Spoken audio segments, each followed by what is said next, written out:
Hey everybody, it's Pete Toll, aka PT Sports 84. Had a little bit of time this morning, um, and I noticed that, of course, I use my free time to play NBA 2K23. I think everybody's doing that right now, right? But I had a little bit of time, and so I was just catching up on some of my notes and like the draft classes, just figuring out who they added in, who they didn't have in. And right as I was starting to do that, an update message popped up for the new roster update today. So wanted to go through that, show you guys 2K fixed a lot of stuff today that was, incorrect as far as the roster update goes for the current roster, some of the historic draft classes, some of the era specific stuff. Now, they didn't get everything that I kind of pinpointed. Some stuff is just logistically they can't do right now because it requires another dev maybe to step in. Just my assumption. Another dev to fix it in their specific area. Just my possible assumption. I don't know for sure, but that's my guess. Because obviously, like I've said before, the current rosters, things like that, are assigned to one dev team. The classic rosters, the all time teams, that kind of stuff is assigned to another team, and then the eras stuff is assigned differently as well. So anyway, I want to go ahead and go through the current roster stuff first. Um, just some of the stuff that I've noticed. Updated today, and it's not major stuff, by the way. Yeah, Phelan, the historic draft class stuff, they fixed all of the portraits in the historic draft classes. So all the ones that basically had wrong players portraits from 1985 to 2008. Those were the years that there was a ton of players throughout that previously were correct player models, but then the portraits were assigned, other players' portraits were assigned to them. Those are all fixed. Every one of them got fixed. But going back to the current roster, they added Lindell Wigginton, his face scan here. Obviously, not everybody cares about this kind of stuff, but I like to run through it anyway. There's Lindell Wigginton. Official face scan was on the disc, but they forgot to assign him. He was previously a cap face. Malcolm Hill gets added as a two-way player for the Chicago Bulls from the free agent pool. Zach Wilson, no Emeka Okafor is not in the '04 draft. Emeka Okafor is also not in the MBRPA. I've tried to reach out to Emeka maybe 2 years ago to get him into NBA 2K because at that point I was trying to get him on the all-time Bobcats/Hornets team and never heard anything back, honestly. I don't think he's a big gamer or anything like that. Usually the players that don't respond either don't have kids or they're not gamers or they really don't know that there's a benefit if you sign with the MBA alumni, which is the MBRPA. You can go to legendsofbasketball.com, see who's in it, and kind of know who 2K could go after without much hassle. But if they're a member of that MBRPA, they, get a chance to get appearances for different events. They get royalties for being their likeness rights being used, things like that. So there is a benefit to it for them. They just don't realize that until you bring it up to them. So moving on, let's see. Trying to think of. They released Shawnee Brown. He got waived from his two-way contract from the Hawks yesterday. I'd expect Chris Silva or what's his name? Etienne. I forgot his first name for their training camp invite one of those two to make the team as the other two-way. I'd probably go with Chris Silva just because they need a little bit of big man depth, just because they have Frank Kaminsky, who's kind of like a turnstile on defense, and then Jalen Johnson, who's been hurt here and there, and I think Chris Silva can help them a little bit. That's who I would pick personally, but we'll see. No, not Etienne Catalan. It's is it Travis Etienne? I can't remember off the top of my head. Let's see. Let me look it up real quick. Tyson Etienne, out of Wichita State. I think I might have said Travis. I think he's the NFL running back for the Jacksonville Jaguars. It's Tyson Etienne. Yeah, that's the other camp invite. It's between those two. It's going to be Silver or Etienne. Those are the two that I think will get it there. But let's see. Going through KZ Akpala got added here. Akpala has kind of been a battle with a couple other players. So you don't see Quinn Cook and you don't see Matthew Dellavedova. The reason for that is both players did not play in the NBA last year. Obviously, Dellavedova was in Australia, and then Quinn Cook was in the G League, but neither one played on the official roster, so they cannot put them on until they're officially signed, which means that'll be opening night if one of them makes it. I believe one of the roster spots is going to be between Cook and Dellavedova for that third string point guard spot. I probably go with Cook right now, unless Dellavedova can show a little bit more in training camp and preseason. I know he's a Mike Brown favorite. Then looking at the other battle, Chima Moneke, I can't pronounce his last name very well. He is in a battle with KZ Akpala, pretty much for the other spot. But Chima is a non-guaranteed contract right now, so they're not going to put him in without him being guaranteed. That, and he kind of has a different cyber face that they're going to have to do because they're going to have to kind of put Wendell Carter Jr.'s goggle or face visor thing on him, and then kind of go from there. Putting that cat model, I don't even know if they could do that with the models. But anyway, so going through some more of the roster here. They fixed O'Shea Brissett. He previously had Malcolm Brogdon's player portrait, so they fixed that. Only thing is he has a generic face and you can't fix it. So hopefully that'll he'll get a face scan at some point. He's asked Ronnie 2K when he can get a scan, so that just means that he'd either have to go to 2K or the 2K mobile trailer would have to show up in Indiana and get them scanned. Another player they got official face for added, Braxton Key, who's on a two-way contract, so they got him.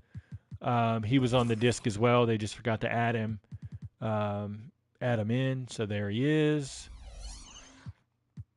Let's see. Think that might be all. They took out Didi Luzada. He was waived. Kelvin Blevins, they took him off as well. They're both now in the free agent pool. So they took care of that. They're just cleaning up like the transactions, stuff like that.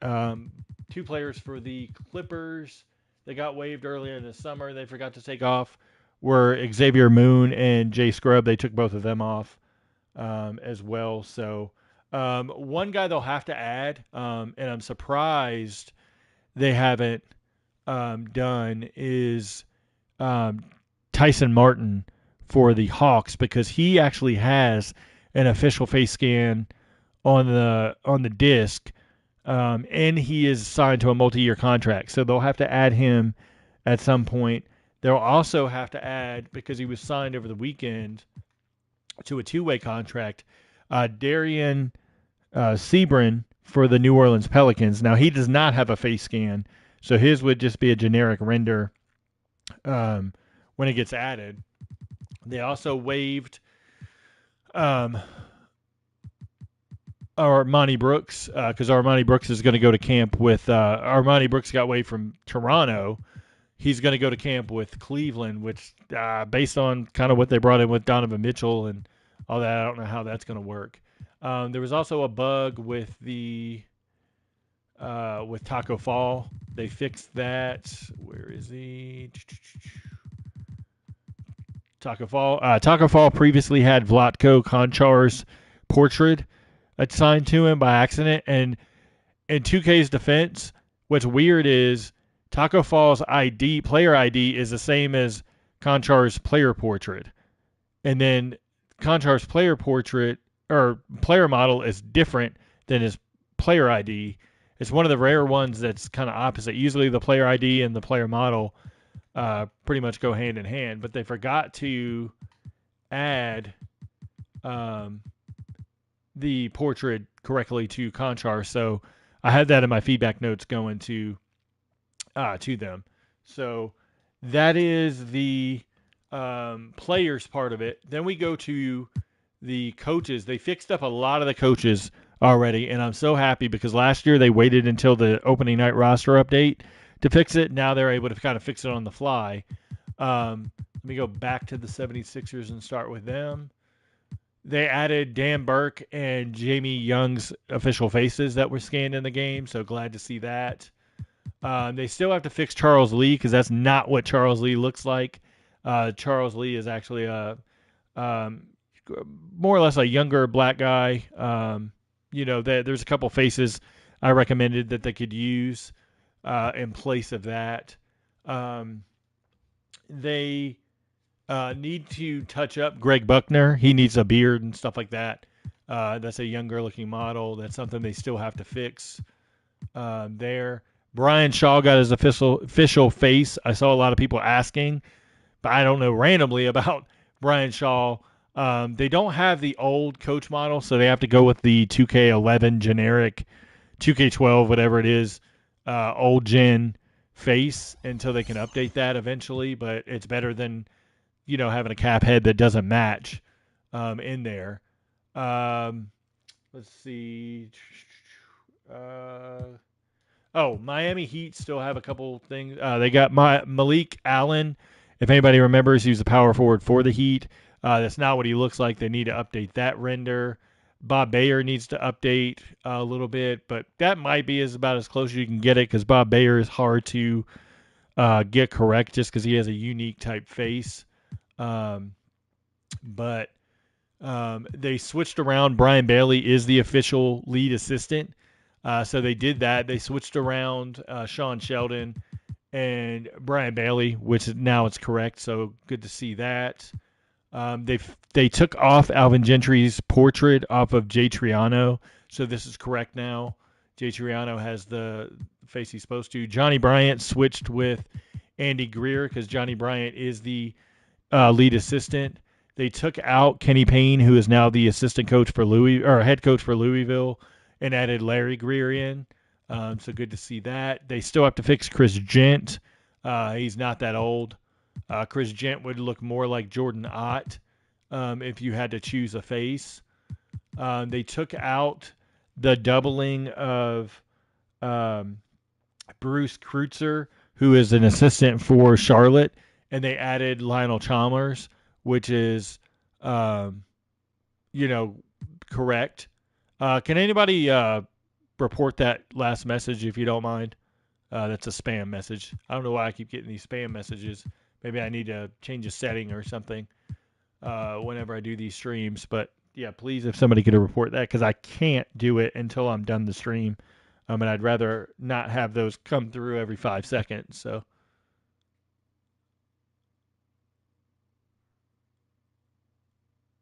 Okay.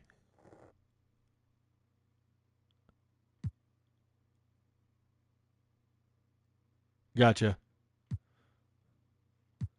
Where is what am I looking for on this one? Now you got me thrown off. Lloyd Pierce got updated his face in there before it was a cap. They fixed that one.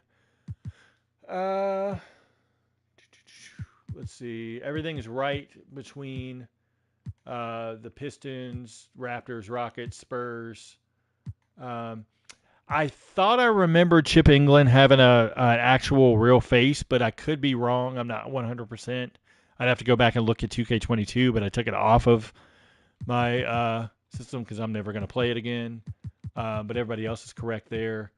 Um, they took out Kevin Burleson, who's now the head coach of the Rio Grande Valley Vipers for the G League. They added Kevin Hansen in as an assistant. They took out Indonesia Curry, as she's no longer with the Trailblazers. They added Rodney Billups in. They added Kenny Atkinson in as the lead assistant. He was missing previously. And then they have to update Ron Adams with his real face. And then last fix for the coaches, Mike Miller now has it's a cap, but it's a coach render instead of the player Mike Miller. That's who they had in last time, so they mistakenly put Mike Miller in there. One thing that I hope that they're going to do, and I don't know if they're going to do like they normally do, what they wait until opening night. Not super thrilled, I'll be honest. The player positions are really bad. One specifically that stood out like right away was Jalen Brunson as a two guard. Like they literally had Jalen Brunson as a two guard, and then you got Quickly as the point guard. That should be flip flopped. You know, it is what it is, I guess. But interesting that some of the positions didn't get changed. I thought that it's vital that those are correct, especially for anybody that wants to start like a My Career, because those don't change. And then if you want to do a realistic MyNBA, like the positions are going to be all over the place and things like that. And then not to mention anything like that, anything like the MyNBA stuff. Like once you start running those, it just gets wonky all over the place. I did go through yesterday and with the shoe brands, there's a bunch of players that need updated. I turned that feedback in, so that's not in this update, but probably will be in soon, soon enough, I should say. So that's the current roster stuff, and now I want to jump into. I'll show you just real quick the draft classes. I'll use an example. Let's see. Let's do 2000 draft just for whatever. Stromile Swift previously had John Collins's portrait, so like you could see him, Marcus Pfizer, like those guys that had incorrect portraits assigned now no longer have that. So now it just correctly shows their player model. The only thing that needs to be fixed is the drafted data needs to be added to a lot of these players. They show undrafted. They'd have to fill those in, but I mean that's kind of as you have time. If you're the roster team and stuff like that, like I'm not gonna nitpick that as bad as I would much rather them focus on fixing the player positions, and attributes and stuff like that for the current teams than spend a lot of time on the historic rosters other than adding players in that are missing and stuff like that or the player portraits thing. So, oh, hey, John. The draft status, autofilling as they get drafted. No, they can type that in on the I mean you and I know this, but on the spreadsheet, there's an option like if you scroll all the way over, and it may not have been, I don't know, like access wise what you got to see, but used to be where there was a box where it had like the numbers they could type in, like second round, third pick, 1997, whatever it is for it, and they could fill that box in. They have to do it from their end manually and go through all of the players and do it, which is kind of a pain in the butt if there's not a list, because then you got to sort through every draft class and figure out one by one who doesn't have the draft info and who does, because some players do have it. I guess this is not a good example in this one because it doesn't show it here, but some of the players do have it because I've seen it on other draft classes and stuff like that. but not sure. Oh, for the class themselves, they're all technically undrafted. Yeah, that's true. Um, yeah, I guess you could look at it that way. Yeah, that's a good point, actually. I didn't think about that. Yeah, because technically they are undrafted. So yeah, that might make better sense actually. Now that you say that, so that pretty much killed my argument. I did not think about that as far as the mode goes. That would make sense. Yes. So yeah, makes sense there. Let's see. So going into, let's actually go back real quick because the classic teams. There's a couple things that I want to highlight there. Yeah, that's I should have had more coffee, John, because that would 100% make sense. Um, uh, One thing I want to see, and I know a lot of people have mentioned as well, the G League teams being playable. I don't think that's an option right now with these generic players. Like, because if you threw these into play now, right now, these players playing, people would be pissed off because then the next thing would be, why do you not have the real players? And 2K is not going to go out and spend X amount of budget dollars of their art team or their, more stuff for the roster team to go and fill these players in. Like, this is not feasible. But I do agree with eventually if they did get the real players to allow you to play with them and play now. But until they do that, I don't really see a great need for that. They didn't do anything to the all-time teams as far as an update today. One thing they did miss, and I've already got that in my feedback notes, what I ran through and saw, they still don't have Horace Grant updated with his real player model. Obviously, he has one with the goggles and stuff like that. He's still a cap render here. So that's just a matter of typing in the player ID, updating that, and move on. The other one missed. Jeremy Lin's still an 83 on the all-time Raptors. Obviously, should be way down, like in the 73 area, just because of he didn't contribute a lot to that team. Let me go. Let me actually go the other way because my notes are in order from oldest to newest, and then that way it doesn't throw it off. A couple things. So Billy McKinney should not be here if you're like looking at it realistically because he was waived in December. They added him to fill in an extra player because they added Gene Banks in as well. McKinney shouldn't be here, but they did have something wrong with McKinney. McKinney had like a $19 million contract, so they were able to update that. It's now correct more or less for that time period. Greg Kite had the same thing. His was like $21 million here, so they fixed that. They didn't do anything transaction-wise with this because, like I mentioned earlier, entire different dev is in charge of these, and that dev has so many other responsibilities. I don't even think it's on his radar to update these maybe, once a year, possibly, I guess. Because Reggie Williams would technically be waived from Cleveland, so he wouldn't be there. Daryl Dawkins was waived.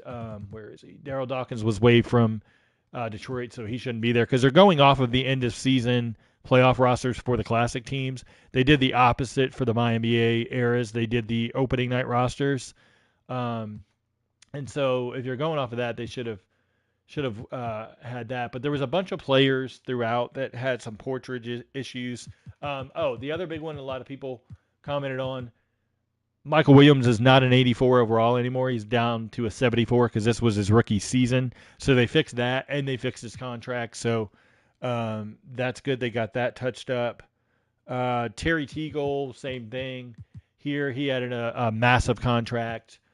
Mike Gaminsky for Charlotte had a massive contract. It was like 41 something million. No, they took Petrovic. Thankfully, they took Petrovic off last year, John. That was one of the things I literally like hammered home like 4 years in a row. And they finally did fix that because I was like, it doesn't make sense if he got traded at the trade deadline in February and they still had him on there. So yeah, they took him off last year, luckily. Larry Robinson, they fixed him. He had Leandro Barbosa's portrait. So they took that out, and so that's good. And they fixed his contract because it was like $11 million instead of the $1 million. So let's see. Carl Herrera had an incorrect age. He was 18 on on the 93-94 Rockets and the 97-98 Spurs. So they fixed that. Luckily, they still missed on the age. It's 26 here. He's actually 27. I'm not going to nitpick it that much because at least it's not 18. Greg Kite should not be. Yes, you the same timing.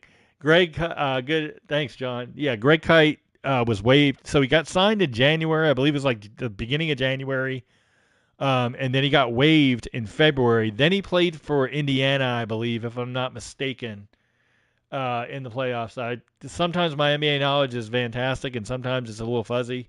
Depends on the player. But yeah, he should not be there. That's another, hey, we got him from the NBRPA, so we threw him on the 85-86 Celtics where he belongs. Oh, wait, he also belongs on this Knicks team, but we didn't look to see that he was actually waived. It's just paying attention to the small details there that, I think that they really could do better is a good way of putting it. I try not to shit on them too bad just because I've experienced some of the stuff that actually happens internally, and then so I just know how that goes sometimes, and it's not the greatest communication. So Malik Rose is now 6'7", 255. He's still a small forward, unfortunately, but he was 6'1". So at least they fixed his height. Like I said, Herrera got fixed here. So that's good to see. They fixed Kurt Thomas's rating. It was an 80 overall previously. They bumped him down a little bit, which is more in line with his rating. Did he play small forward? Okay. I was thinking he played power forward for whatever reason, but I don't remember that team specifically right off the top of my head. I mean, I can tell you who's missing on the team, but Will Purdue was a small forward in the playoffs. Yeah, see, your NBA knowledge, John, is like really, really good because like I've seen you comment with different stuff, and like that '90s era is like your like bread and butter. I think like the '90s, 2000s era, like off the top of your head, being able to get that kind of stuff, and that's where like I could get a lot of stuff, but then there's a lot of stuff I forgot along the way as well. So yeah, you very much could be correct, but at least they got the height right. So that's all I cared about was making sure that the height was correct because I'll fix all these anyway. Like whenever I go through and do a roster and stuff like that. Hayward Workman got fixed. He was like a $9 million contract as like a signing late in the season. So at least they fixed that. Let's see. They still haven't added Juan Pepe Sanchez to the Sixers, but like I said, that's another dev that's in charge of the decision making there. But they have everybody else on the team. The only one missing is Juan Pepe Sanchez, but he is on the MyNBA Airs if you want to import him. He was on the 0203 Pistons. Yeah, they got Raja Bell. They got Raja last year for my team, but they didn't add him into the classic teams at all. They got Kevin Ollie as well. So a lot of the players, like Bell already had where is he? Bell already had, going backwards. Bell already had a face scan in, but like guys like Ali and stuff, they'll have to update, which from my understanding, he is like he along with a bunch of other players, like they got added later, could possibly be in line to get a face update. I don't know that 100%, like I don't have any info or anything, but a lot of those players, it seems like they're adding faces as you go because they put a lot of emphasis on that MyNBA eras and getting the legends in and stuff like that. So, what else we got here?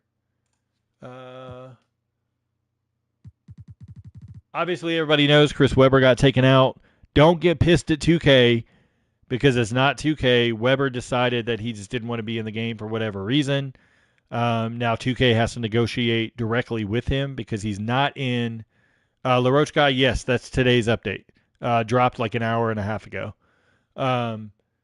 The Chris Webber situation is he would have to agree with 2K or sign with the NBA alumni. And right now he's not an alumni member, and so that means a direct deal with 2K. And it could be that because he was pulled from the broadcasting team as he's not broadcasting anymore in real life. Um, he may have wanted more money. I don't know, but he's not in. Luckily, he was in the default roster before the day one roster update came out. So people were, including myself, were able to get him, export him, upload him to 2K Share so you can add him in manually if you want. But he's not officially in the roster there. Let's see if they updated Tariq Abdul-Wahad. Yes, Tariq Abdul-Wahad is no longer a generic white player. He is here with his cap face. Before he was just a generated white player that didn't make sense. Raja Bell there again. Let's see. Just going through my list of stuff. Michael Olakwande has a correct contract. It's not $23 million anymore. Same with Joe Johnson. He was on, it was like a minimum contract or something like that. I can't remember exactly the number. I didn't write it down per se. Let's jump over to, they fixed Derek Anderson. Derek Anderson was like an 81 overall, despite being like kind of a more role player in the rotation, but more of a role player, not a star. I mean, they had him higher than Jason Williams and Antoine Walker. So they bumped him down. They did not fix, I had in my notes to fix Shannon Anderson, because you can't tell me Shannon Anderson's 62 overall. I'd at least have Shannon Anderson around Michael Doliak's number of 71. But that's just me. Maybe I'm incorrect in remembering that, but I can't imagine he's a 62 overall.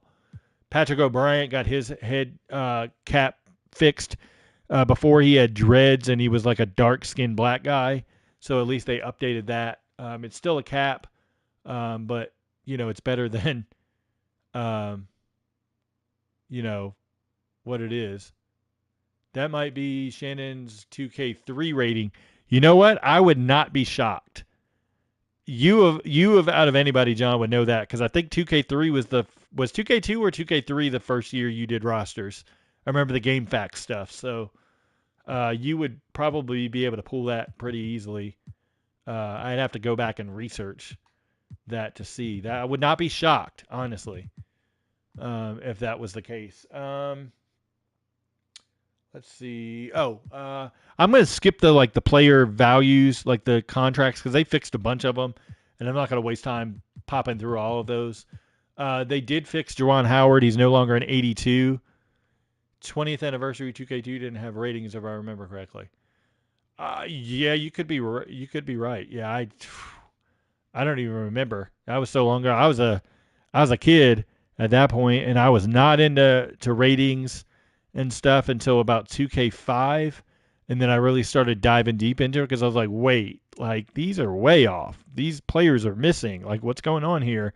Back when they had Cy, the roster, 2K Insider is what it was, yeah, that was awful. Like, you say what you want about the roster team now. You could agree, disagree, but I'll take them all day, every day over 50 missing players in a roster.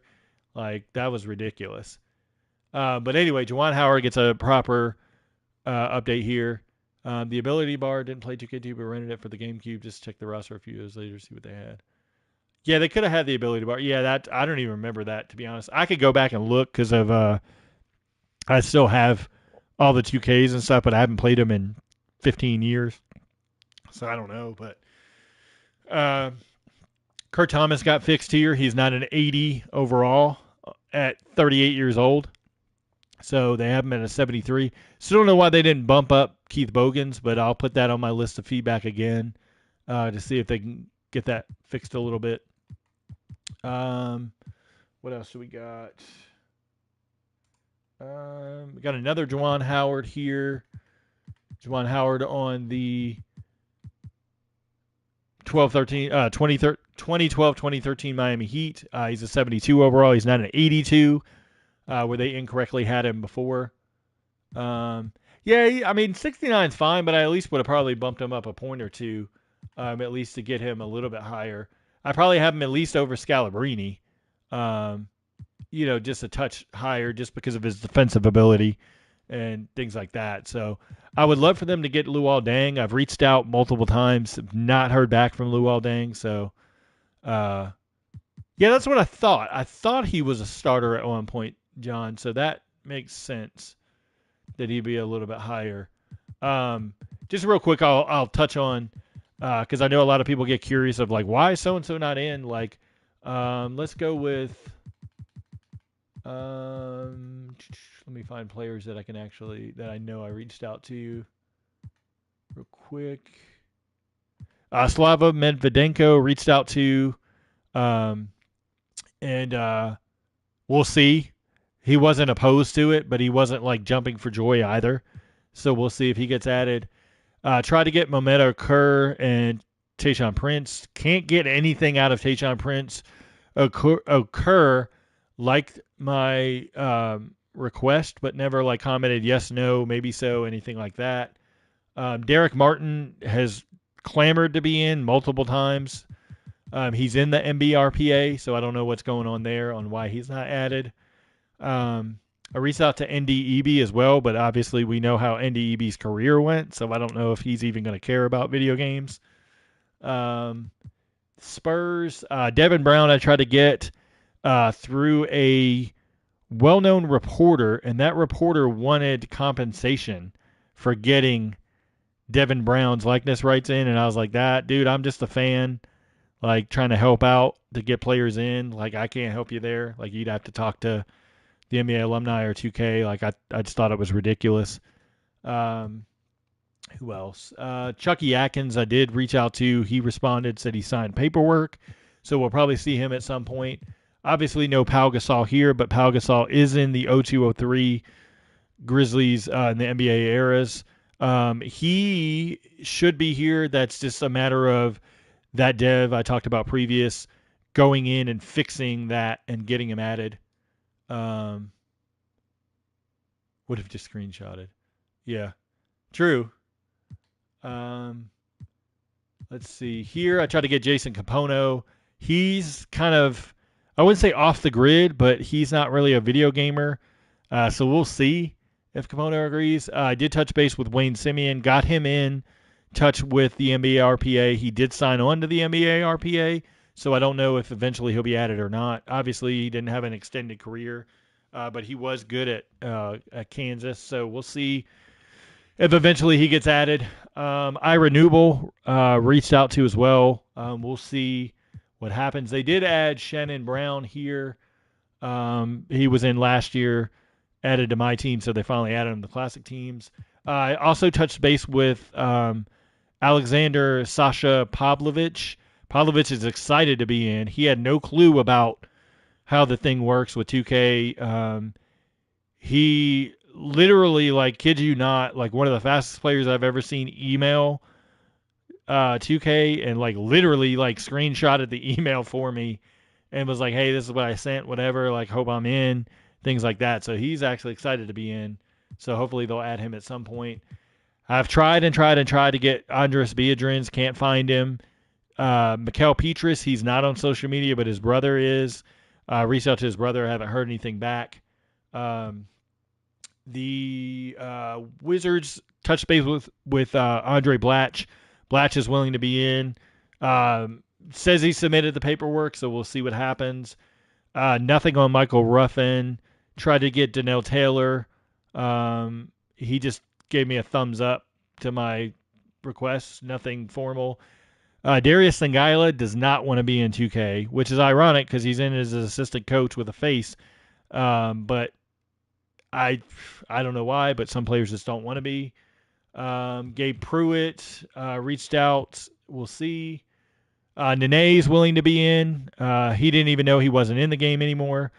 That kind of makes sense because he was taken out for this year because of not being in the league last year. Chucky Atkins again here. Torian Green reached out to him. He's willing to be in. Obviously, he only played like 19 games or something like that, but it's still good to have him so you don't have to create them later. Who am I missing? Linus Kleza, can't get a hold of him. I've tried multiple messages and he's not responded. Everybody is here. Oh, Mike Harris, can't find him on social media either. So try to get him. Lauren Woods, I've reached out to. So is the NBA RPA. And I don't know anything's come of that. Um, let's see. Oh, Portland is one where I literally like reached out to multiple players. So Brandon Roy, of course, because he's not in. Um, they took him out. I think his is an exclusive deal because um, he was all about it at first, and then all of a sudden something went sideways. So I don't know what happened there. Martell Webster is willing to be in. Nothing from Jared Bayless. Um, Travis Diener is willing to be in. Dante Cunningham is willing to be in. Nothing from Joe Prisbilla. So we'll see what happens with that roster. Obviously, we talked about Luol Deng. John Lucas, the third's willing to be in. So we'll see what happens there. Obviously, and before anybody asks, Rasul Butler and his wife both passed away. So I don't know anybody, and I don't even feel right about asking a family member when somebody's died like that, like, and it's a more recent thing. Like Bison Dele, I'm not reaching out. Somebody commented to me on Twitter of like, hey, reach out to the family, like, or whatever. And I've had internal discussions with some other creators, and we all feel the same way of like, we're not going to reach out to that family, like, and try to get him in a video game when you haven't even found him after he was murdered. Like, come on. Um, those kind of players I'm not going to reach out to. Like, it's just not happening.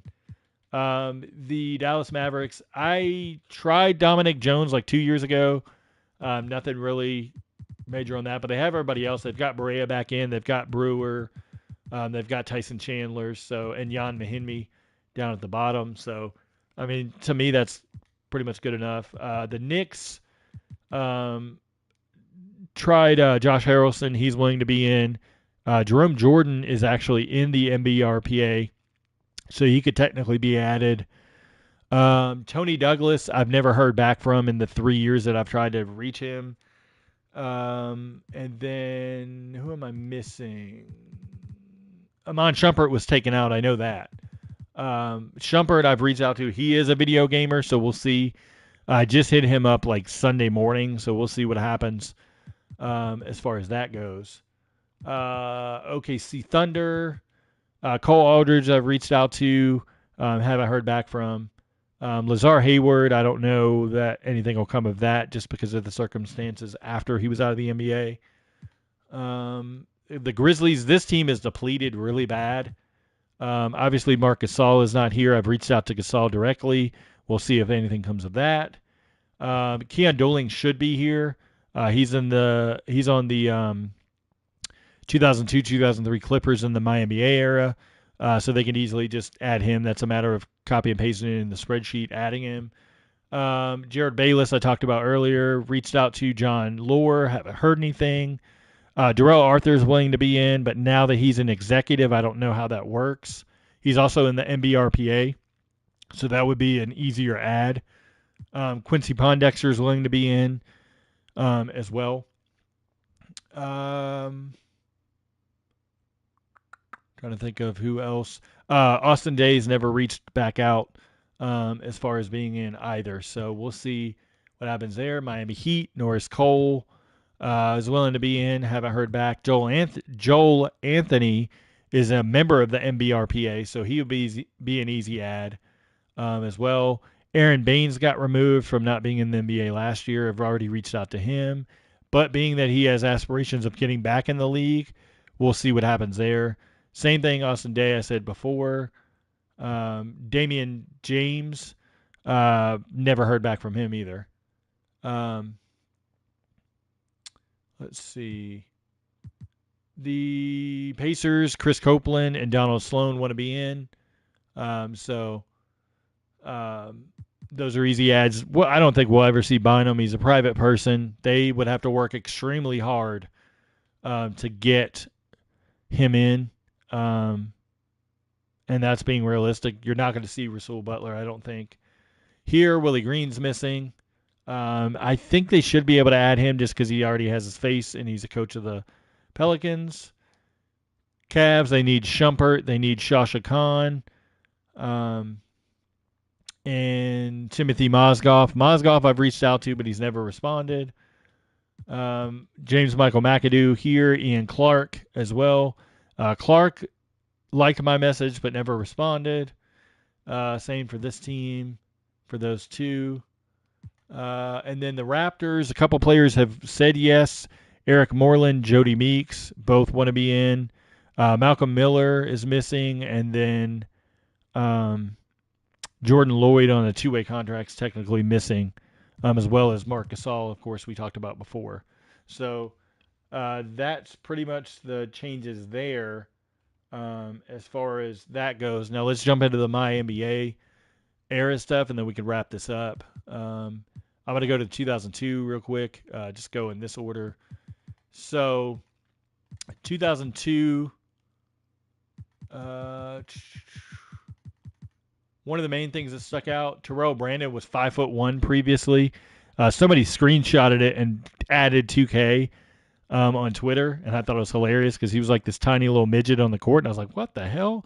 That doesn't look right. And so then I looked, and it turned out that he was 5'1", not 5'11". So they fixed that. They fixed Rod Strickland's age from 26 to 36 here. They also did not fix Charles Smith here. This is not Charles Smith that played for the Knicks and the Clippers. This is the Charles Smith that was the two guard that flamed out of the league pretty quickly. That's who that should be. It should be a cap face there. They also fixed Michael Bradley here. He was a black guy previously. They fixed him here, but they forgot to fix him in the draft class. And so they'll have to go back and fix the draft class part, but they did fix him there. Carl Herrera, they haven't fixed for the 91-92. There's such a delay when you click this on there. They have yet to add Carl Herrera. I think it's the same thing as the classic teams, all-time teams. They would have to have that dev agree to specifically add that player into the spreadsheet. And so he's missing on the 91-92 Rockets. Kevin Gamble is in the draft classes, but he's not added here to the Boston Celtics, so they would have to add him in as well. So just, some stuff that I wanted to pinpoint that they added this morning. One thing that I haven't had a chance to check, and I'm going to check, I don't think they did it, but I could be pleasantly surprised, but we'll see. 2008, let's see. Because there's a couple players that last year they added in my team that are undrafted free agents that Earl Watson's in the game. He has a son. Maybe try asking him. I created him for my draft class. Yes. Yeah, for some reason, all the messages stopped. So anybody that sent a message, they stopped. And then now they're all popping up at once. So I'm sorry, I have to look. Yes, that 07-08 Hornets team, I already put it in my feedback for 2K24 because they literally have everybody on the team, including Julian Wright. The only two that they're missing, Hilton Armstrong and Rasul Butler. So they could literally add that team almost complete to get that team in. So sorry if I didn't answer anybody's questions. Like literally everything stopped, and now everything just popped up literally in the entire screen just got taken up with messages, and they all popped up at once. So sorry about that if I didn't answer your question or comment or something like that. I don't know what happened with the feed for some reason. Looking for Anthony Morrow. No, they did not add Anthony Morrow. So I'm just going to run through a couple guys that they missed adding to draft classes. The 65 NBA draft should have Cincy Powell since he was in my team last year. And this is unless they lost the rights to players. Fernando Martin should be in the 85 draft. Tim Legler should be in the 88 draft. Jamario Moon, 2001. Yuta Tabusi, 2002. Juan Carlos Navarro, 2002. Jose Calderon would be 2003. Ha Xiang Jin 2004, Anthony Morrow 2008, and Sim Bular 2014. They are undrafted, but they've been adding the undrafted free agents that they played in seasons, and they wanted to make them available for the MyNBA eras. Um, yeah, Ben Wallace. What year, John? Off the top of your head, I don't remember. Was Ben Wallace 98, 97, something like that, if I remember correctly? They did add undrafted players because like Earl Boykins and stuff is in. There's a couple other players that were undrafted they added. Can't remember what year. I'd have to look up Ben Wallace off the top of my head.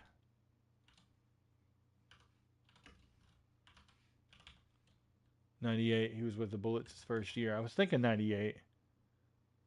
'96. Wow, way off. I was off.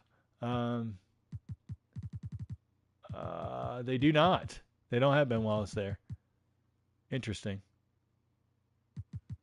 Yeah, he's not there. I can put that in my notes as well. Feedback notes. We'll see. They did get random guys like Jason Sasser. Like, this is hilarious. Chris Robinson's another one, like a random guy that they got. But these guys are in the NBA RPA, so that's the benefit of getting them added. So, yeah, they need to add Wallace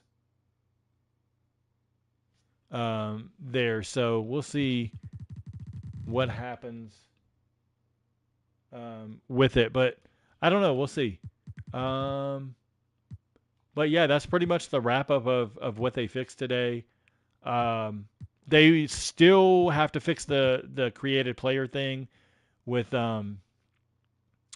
players' faces not looking like correct as they come out. Like, I'll do an example. Let's see. Like, if I import a player in, and let's say I do, let's say I take this. Let me pick somebody that I actually know. That doesn't have stuff all jacked up, like an actual good face.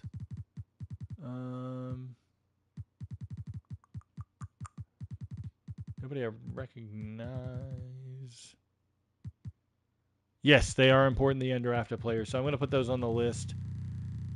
And figure out who's undrafted. I'll have to go back through each of the drafts and just figure out who is undrafted in each one. That's like a specific, like, big name that they actually could get. Like, I'm not going to put, the random stuff. Oh, nice, John. I'm glad you're getting next gen. Are you going to get the Xbox or the PS5? Please tell me you're going to try to get the PS5. I know the Xbox is cheaper and like all that stuff, but I just prefer the PlayStation personally, but whatever. My wife would not allow me to get both consoles because she's like, you don't even play the first one that much. Like, so she's like, why would you need two? And I was like, well, to do rosters on both. And she's like, that's just a waste. It'll just sit there and collect dust because you'll play the PlayStation anyway. So, it is what it is. But let me go back to, so if I import the appearance of Charles Barkley, like, everybody can see what Barkley looks like here in the menu.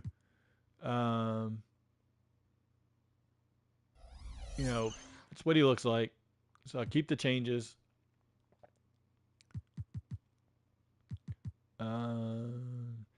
Yeah, the availability sucks on that PS5. I've seen, like, locally, like, John, I know where you are, like, it's, obviously it's bigger, like, not exactly where you live, obviously, because you told me before, but, like, the state is bigger, but, like, at the same time, the Xbox is literally, like, the Xbox Series S, I think, John, for what you do, because you're not, like, a huge gameplay, graphics, faces, all that kind of stuff. You're more the roster meticulous guy. I think the S would actually benefit you because obviously you save money, it's readily available, and you could jump into next gen right away. And then you could always do the PS5 later if you really wanted to jump over, like, once it's more readily available. Because I can't find it. Like, people are still price gouging it for $700 where I live, and so, like, it's just tough to find it for a good, good price. You could also do the Game Pass on Xbox, which is pretty cool.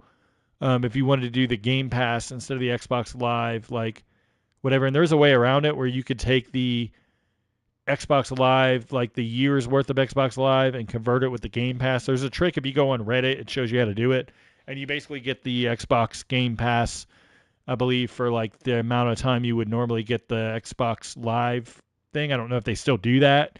I know I did it when I had the Xbox previously, and it allowed to do it. So I don't know, and I may still end up getting the S. I just don't know. And John, if you're getting the S and you're gonna update all the stuff and you're gonna update your current rosters and all that stuff, like on that, then I'm more than likely probably gonna get that console because it is well worth it to get your ratings and stuff like that overall. So yeah. Anyway, all right. So I got way off track. So back to it. Um, I imported Charles Barkley, right? So he looks like this, everything like that. I export him. And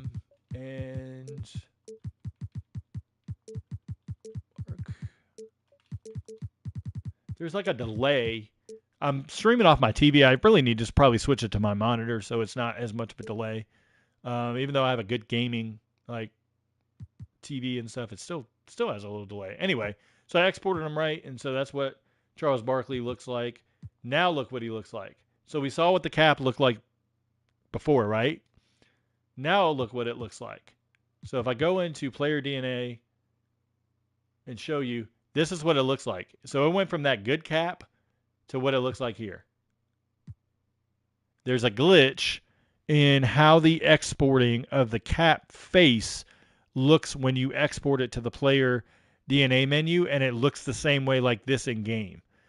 But chubby Derek Harper, yeah. When you go in, it looks like that. So it's different. See? And so there's something with the coding outside of the edit player menu that's causing it to have a bug. It is looked at 2K has already known about it. So it should be patched pretty quickly. This and the eyebrows. There's like something with the eyebrows. I know Philum, he submitted a ticket. I kind of helped guide him through that just to make him aware exactly what you need to do. Because the eyebrows, so last year at the beginning of Next Gen, they had like 16 eyebrow choices. It was great because it fixed like white players looking like player eyebrows and, black players looking like, it didn't have wonky eyebrows for different ethnicities. They then patched out the 8 eyebrows, knocked it down to 8, and I was like, okay, that's fine. But now this year, the eyebrows don't match. So like what you see in the game is not what's selected in the eyebrow section. So it's throwing all the caps off as well. So something happened with the coding as far as that goes, like the cap feature altogether. Because you could see like this Reggie Miller doesn't look like Reggie Miller. You go in and Reggie Miller looks totally different. Same thing like Rasheed Wallace here. Like this looks different. One thing I want to let people know, if you're not aware, on PS5, Xbox, Series S or X, anything next gen, Andrei Kirilenko was taken out after the default roster. My speculation, is obviously he's Russian, the conflicts of everything going on. Maybe he didn't want to be involved with 2K. I'm not sure. I don't know. That's just maybe my assumption of it. But he's not in the roster as of the day one roster and now. So I was able to catch him quickly and export him. But it's going to be a pain in the ass to create Kirilenko properly in the future with the current cap creator. So it's going to be tough. We'll see. But yeah, you can see I've started adding guys. These are not what they look like. Like our test totally looks different. As you can see, it's messing with the faces. Now, one thing to note, if you export a player with a actual face, like an actual cyber face, a real cyber face already assigned, it doesn't mess it up. So it's just the way that the coding is inside the player edit menu and outside the player edit menu. 71 Hawks. The only thing with the 71 Hawks, they have to add Walt Bellamy back, which they could technically get because he's in the NBRPA. Um, and there was like Walt Hazard would have to agree to be in. Um, his son's on social media, Rashad. I tried to reach out and never really heard anything back. Um, those are two key guys that are, um, not going to be in. Yeah, they leave them in the files. So anybody that's on like PC and stuff like that would be able to add them, but it doesn't do any good for the console creators because they're going to have them hidden and you can't find it. So the coach issue in the eras mode. Are you talking about the coach issue that if you start the 1983 era and you pick the Bulls, they don't eventually get Phil Jackson or Doug Collins? Is that what you're referring to? Another one like Austin Reeves would need a face scan, but like see what this Austin Reeves looks like, and then see what he looks like out here. Now the coach issue, I haven't checked it, but I don't think they fixed it for the reason being, like I said under my YouTube comment before, if you're starting the 1983 season with the Bulls, right, you're creating a whole new timeline. There's no telling that Phil Jackson or Doug Collins would even become the coaches of the Bulls. So for 2K to replicate that they're the Bulls coaches in 1988 and 1991, then it's not going to be accurate. Now Phil Jackson being 5'6", I can send that over and get that fixed because that's not correct. Obviously. Why has Austin Reeves not been scanned yet? That's just up to him. Like it's up to the timing of 2K when they go and take the mobile bus over with the scanning technology to the specific teams, or that player would have to go in and specifically want to be scanned. There are a few players that have asked to be scanned on social media directly to Ronnie 2K, but we'll see. I'll make note of that. Take care is a classic. Like all the coaches just double checking their heights and stuff like that. Good catch on that. I did not catch that. So yeah, they would have to agree to be scanned. Like Terrence Ross does never want to be scanned. Jamal Crawford's another one that always refused to scan. Just certain players just don't want to be scanned. Nowadays, you're getting a lot of players that do want to be scanned.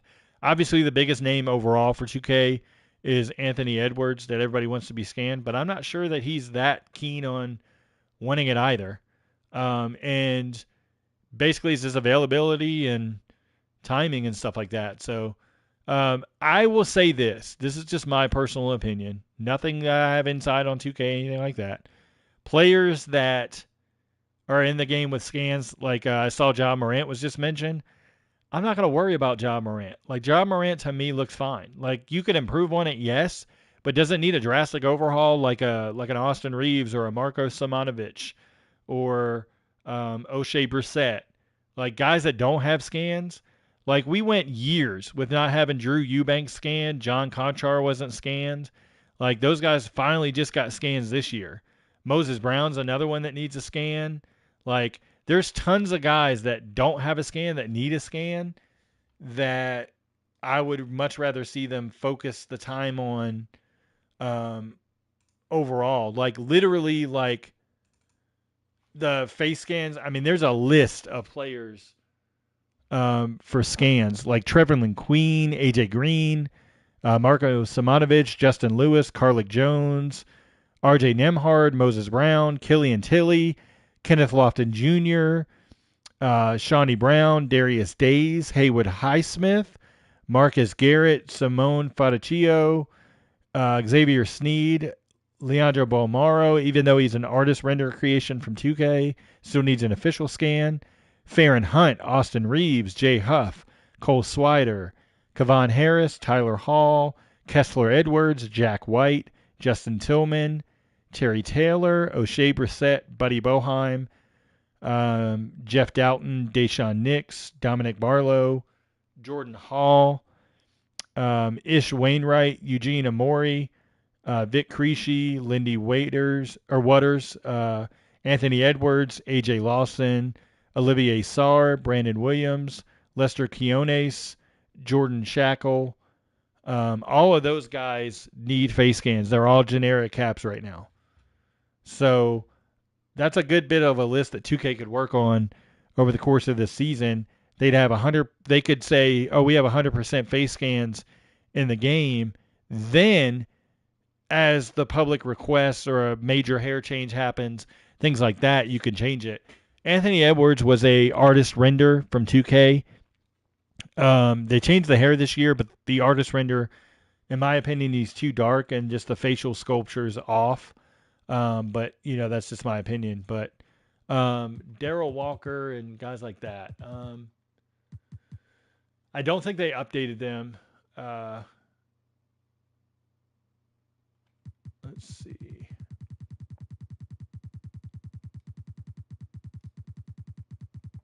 It's just the way the lighting came. So when 2K does an artist render, they assign them a skin tone ID. That skin tone ID, for those that don't know, that got added for Edwards in 2K20, right? 2K20 was the first year that they had next gen.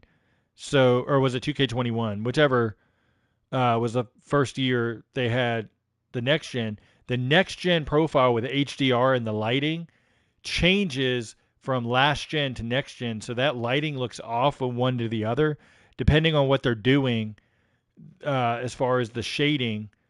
And so the skin tone, you might say, "Oh, Anthony Edwards has skin tone 3 or skin tone 4."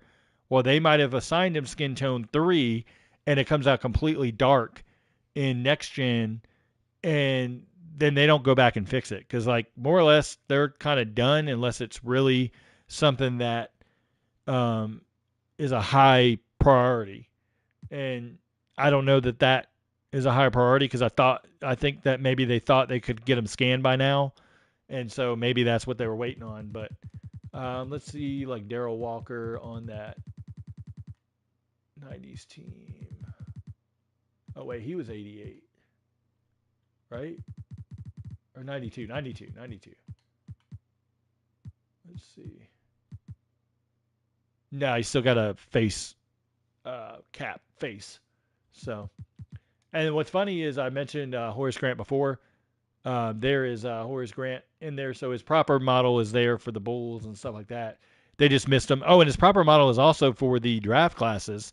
They just missed him for the all-time team and the classic team as well. So we'll see what happens. But yeah, I would love to see Anthony Mason added. That's one that I've been pushing for. I got him helped get him in to the NBA alumni through his son. But I don't know what's the hiccup with 2K and adding him officially. Probably something legal, money or something like that. So Scott Burrell doesn't look awful, to be honest. I mean, it's not great, but it's not awful.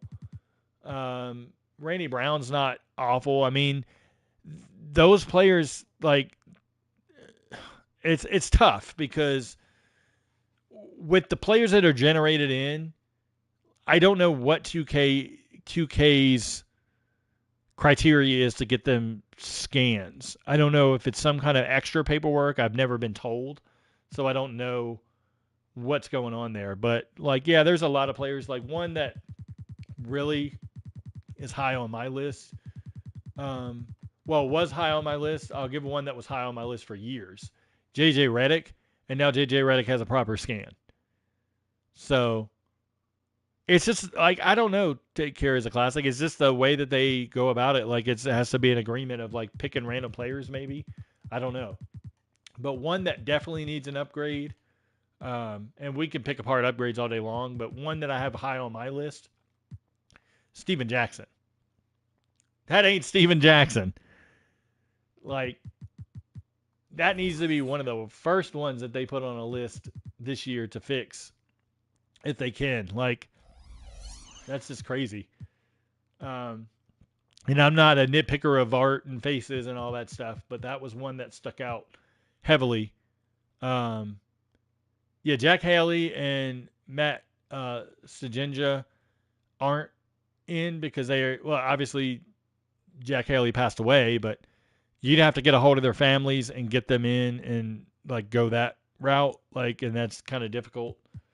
Like I said before, getting an estate to sign off on it and then getting all that necessary paperwork and stuff. Just personally, me dealing with my parents, like when they passed and their estates and all that stuff, it's a pain in the ass with all the documents you have to send for different things and to close out different things and contracts and all this different stuff. So yeah, I could definitely see where like people may not want to deal with that from the family's end, just for a little bit of royalties. But it is what it is. I'd like to see the all-time teams eventually cleaned up. I'll end the stream on this note. Just cleaning them up. Like you can get Andrew Toney from the NBRPA, but like throw him on the team. There's no reason that Ben Simmons should be on this team. The Bucks look okay. Like they're fine. Zach LaVine should not be here. Chet Walker should be here. Personally, Norm Van Leer could be added to the game. I'd add him. Looking at Cleveland, for the most part, they're okay. He's not available in the draft classes. I've got Tim Legler on my list, so hopefully he's added. It's my ongoing feedback that constantly goes directly to 2K. So, hey John, we needed to debate because I know you're not in agreement at all with my thought process as far as the all-time teams and stuff like that. Like, I would love to hear your like when you do a video, just going over the stuff, like just what your thoughts of the different players are, like breaking down who should be on what teams. That would be pretty cool to see just your thoughts because we're around the same age and stuff like that. So I always like to get different perspectives of like who may, people may think should be added, who shouldn't be, things like that. They did take out what's random. Is they took out Sam Jones to put in Jason Tatum. It's random. Yeah, I mean, I could see Zach LaVine being over Kirk Heinrich. I could see that. Like, I think they wanted to have an ability to add Kirk Heinrich in on the all-time team to have him in the game. But now that they have the eras mode, and you have the draft classes and stuff like that, I think they may be able to pop him off if you get like a Chet Walker, who's in the NBRPA, and like he's more important to me, to Chicago. But there is no reason that Tatum, in my opinion, should be here over like a Sam Jones or even Cedric Maxwell. Just my opinion. The Clippers, I'd love to see them add Randy Smith, but he passed away, so it's probably hard to get him, added to the team. Grizzlies, they've got Desmond Bane here. Way too soon to add Desmond Bane. I would have probably, if it was me, I would have taken OJ Mayo, added him in. Valanciunas is here. Obviously, you would want to get Pau Gasol if you could. No, Lloyd Vaught's not. I can't find Lloyd Vaught to reach out to him. So if anybody knows his social media, my Twitter's at Pete Toll. Because if you would let me know what his, like, you could DM me and let me know what his social media handle is or screenshot it or something, because I can't find him. So if you can, you're better than me. Hawks, another interesting one because Joe Johnson should be on here. The question is, then who do you take out of the team? As far as the team, a lot of people clamor Trae Young shouldn't be there. I mean, Trae Young's fine to me. Like, next generation player, like, he's fine. I'd probably say Steve Smith or Pete Maravich. You could make an argument Dennis Rodman shouldn't be there. I could see that. A lot of people would go nuts over that, but I could see it. But yeah, Joe Johnson should be there. Lenny Wilkins could be added to that team. He's in the draft classes as well. The Miami Heat, they're fine, I guess. Grant Long will probably be one I would add here. Harold Miner's not in. Chris Carr's not even in the game. Harold Miner was in my team last year, but's not in the game this year. There must be something. They got the rights for them last year, but they didn't get him for this year. We'll see how that goes. I'll ask specifically about a few players just to be sure, but we'll see. Charlotte, I would love to add Emeka Okafor. I'd probably add Al Jefferson to this team if it was me. Quickly, a lot of those guys. Maybe to Kukos. I don't know. I'd really have to sit down and go back through the Bulls because they're so tough to like pinpoint so many different players. Obviously, Karolinko got pulled here. They add John Drew. I don't think I would have went John Drew. I would have went Paul Millsap maybe, or went to who was the other one I was thinking of? Memento Kerr, but he's not in the game. You can make an argument for LaMelo if you wanted, because the Charlotte's not been that good of a franchise. The Bobcats Hornets version, so I don't know. I mean, maybe. I personally wouldn't have Derek Coleman on the team, but I mean, that's just my opinion. Yeah, I agree, John. That would be good. The Kings, I would not have De'Aaron Fox on the team. They should have went Reggie Theus or Raymond Tisdale or, whatever. They added Lionel Simmons because they took off. I appreciate that. Brad is clutch. Thank you. Loibot lives in Los Angeles, has 2 daughters. Oh, okay. Nice. I'll look to see if I can maybe find the daughters, but I'm not sure. Sacramento has, they could add Reggie Theus. They could add, whatever, but we'll see. Powdered up next. I'll have to remember that. I always look back through the comments and try to reply to people that comment stuff that, things like that to keep engaged. So I'll do that. Thank you. Knicks. Now, John, I know this is going to be another team that you're going to be adamant about some changes. Who you would have, who you wouldn't have. I mean, me personally, I wouldn't have Julius Randle here. I'd put either Bill Bradley or Mark Jackson. That would be my choice. Yeah, they added Julius Randle. So you swap out Porzingis for Randle. Yeah, it's sad, isn't it? The Lakers, I'm swapping out Anthony Davis for Pau Gasol. The Orlando Magic, I guess, are fine because, the only one I'd be kind of questionable is Steve Francis, but then, who do you really put in? Oh, Anthony Mason as well. Thank you for Charlotte. Yeah, that's perfect. I will put him there. I don't know that I put him for the Knicks, but maybe. I guess you could make a case for the Knicks. I'd put him for Charlotte. That's just how bad that Charlotte team was. Orlando's tough. Maybe Terry Catledge or something. I'm not really sure who you could replace on that team. I don't know Len Bias, because you'd have to get a hold of his family, get all that stuff logistically taken care of. That'd be tough.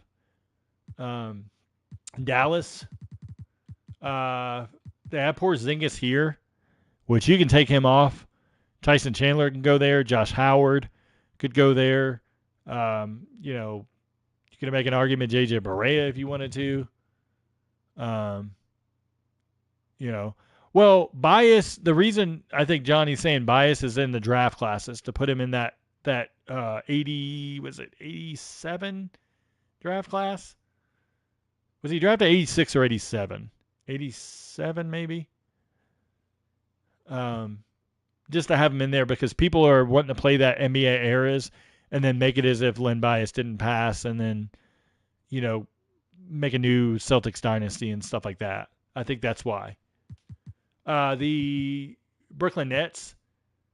Given circumstances how he died, I'm a little touchy on that one too. That's a good point. Yes. Anything that's tragic like that, I don't feel right about asking the family, hey, will you put so-and-so in? That's just not, morality-wise, I just can't do that. So I won't ask, but somebody else probably would do that. Yeah, that's what's going to happen, John, unfortunately. That's what's going to happen. Content creators. And then, sadly, a lot of the content creators that make those videos probably won't even remember who the hell he is. Never have seen him play. They just know the name of everybody else, copycatting off of something and trying to make content, and that's just not good. I get keeping his memory alive, but outside of that, I just don't agree with all the other stuff that toxicity that comes with it, so to speak. I would probably, on the Brooklyn, I would take Harden off. You can make an argument taking Kyrie Irving off. You can make an argument Kevin Durant. I mean, it's your preference on what you want to do, but then it's like, who do you add in? Kind of thing. Here, I would take out Jamal Murray, personally. You have different guys. I know they had Nick Van Exel years ago in. They have the ability to add Michael Adams now, Andre Miller. All of those guys are good options, I think. Nene eventually needs to be added, I think. You could make a case he could be here. Ralph Simpson, obviously, but I don't think they'll get him, even though he's in the NBRPA. Oladipo should go off of this Indiana team. Obviously, we all know who's missing. Reggie Miller, of course. Ron Artest is missing. Dale Davis is missing. So, hopefully those guys could be added. Dale Davis is in the NBRPA, so hopefully at some point he could be added. Ron Artest is so different. He was adamant about wanting to be in when I talked to him like 2 years ago, and he got to the negotiation part and wanted to talk to the head of 2K, which at that time was Jeff Thomas, one of the Thomas brothers. And obviously, I guess the negotiations fell apart because he's not in. But and then when I contacted him again last year, he was just like adamantly really not wanting anything to do with it. So Vic Creasy could get a scan. They just got to go to get him, either request him to come in or go to OKC and get him. Considering they have everybody but Lindy Waters and Vic Creasy, I don't know how beneficial it is to drive around just to get those two players. He'd probably be our test in the game, since that's what he was with the Pacers back then, but that's another weird thing because of his name. They have Lonzo Ball here on the Pelicans. I would love to see them get Jamal McGlure, who's in the NBA RPA now. Just interesting because, now it's like it's Meta. Is it Meta Artest Sandiford or something like that? Weird. Like, I don't know. Tyreek Evans is another one they can get. He's already in the game. Yeah, Hakeem was Hakeem. They actually got that right. I was shocked. They got that right in the Jordan mode, and they got it right in the draft class, for the 84 draft class. Kareem switched. Obviously, he was Lou Alcindor, but I think he switched right as that Bucks team that's in the game switched. So it's just like they got lucky. They didn't have to update that. But yeah, I take Lonzo Ball off for sure. Right now, probably be Tyreek Evans. If they could get Jamal McGlure, I'd like to see him in eventually. I'm not going to nitpick Detroit. I mean, you could Tayshaun Prince. You could look at Rasheed Wallace if you really wanted to. Chris Jackson for Mahmoud Abu-Rauf. The Raptors, Jose Calderon's missing. He was in my team last year, so hopefully they could get his rights again and add him for this year. Yeah, Bison Dele was Brian Williams. Yep. Rockets. John, you and I have discussed this one before. Chris Paul being here. It is what it is with Chris Paul, I guess. I don't nitpick this one as much as, say, like a Julius Randle, whatever. I have talked to Jeff Ayers, Philum. He is all about being in. His paperwork, I don't know if it's official yet or not, but he was all about being in. So, yeah, Pendergraph first, Jeff Ayers second. He was Pendergraph on the 09-10 Portland, and he'd be Jeff Ayers on San Antonio's 13-14 squad. So, Yep. Spurs, I'd like to see them add Alvin Robertson and Mike Mitchell. Mike Mitchell is in the MBRPA. Um, and then Alvin Robertson, obviously, under the circumstances, I don't know that he'd be in or not. His son did talk to Ronnie, so I don't know if that's a probability later. Obviously, Barkley is missing here. He's also missed on the 76ers. Um, we all know the situation surrounding that. Connie Hawkins was in my team last year. I'd like to see him take Charlie Scott's spot. Um, yeah, we talked about Chris Paul because I had said putting like Robert Reed or Alan Leavell in just because of the all-time longevity of the team. And then you had made the mention of keeping Chris Paul, John, which I mean, I'm fine, I guess, with Chris Paul. It's just I favor the older players with more tenure for the all-time team. And then with Chris Paul being already on the Hornets and the Clippers, I thought it would be cool to do that. Andrew Toney is in the MBRPA, so that's just a matter of them pushing 2K to add them in legally and all that stuff with the paperwork. John Lucas, the original John Lucas, he's in MyNBA eras, I believe. I'd have to go back and double check, but yeah. Yes, more exposure for other guys rather than 5 teams with Chris Paul. Yeah, it's a pretty much like I just try to get different guys in that you can get more exposure for and utilize more because they're not going to put them in other modes. So yeah, if I can, I would. Andrew Toney was my number. Like, if I had to pick anybody out of the areas just because I'm a 76ers fan, Toney was definitely up there with being the guy that I wanted to have in the game. And I thought he'd be in because he's in the NBA RPA. And they had that little screenshot thing with him and Magic for the NBA Eras thing, and then he wasn't in. I was highly disappointed. OKC's fine. I mean, the only real players, basically, you could probably maybe add Slick Watts or Lenny Wilkins, things like that. But I'm not really keen on taking anybody else out of this team. Minnesota. I would, if it was me with Minnesota, Sam Mitchell would probably be on here. I'd probably swap out Sprewell to Golden State if it was me. Yeah, it is going to look interesting with the Sonics once they come back because then they have to split them. So yeah, I'll be curious to see how they do that. Poku will be on the all-time Thunder. That's hilarious. I would not be shocked if we saw not Poku, but I would not be shocked if they threw Chet Holmgren, who hasn't ever played a game in the NBA and won't this season, if they throw him on the all-time team. It wouldn't shock me, or at least Shea Gilgeous-Alexander, maybe. Maybe Al Jefferson here as well could be another one. Yeah, it gets tricky with the bald heads. They need braids for Jermaine O'Neal. Those get tricky because like you have to go in and add that specifically and then code it that way. The art team also has to use their resources to add it. So it's just a matter of what makes sense budget wise, for them. Yeah, I agree. Shea would be there. We'll see. The Portland Trailblazers, obviously Rasheed Wallace is missing. Brandon Roy is missing. Outside of that, I mean, you could argue other guys, but I'd probably take out McCollum if it was me.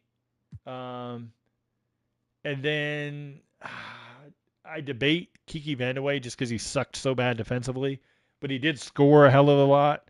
So, you can make an argument. Kevin Duckworth maybe, or Zach Randolph even. Actually, Zach Randolph maybe.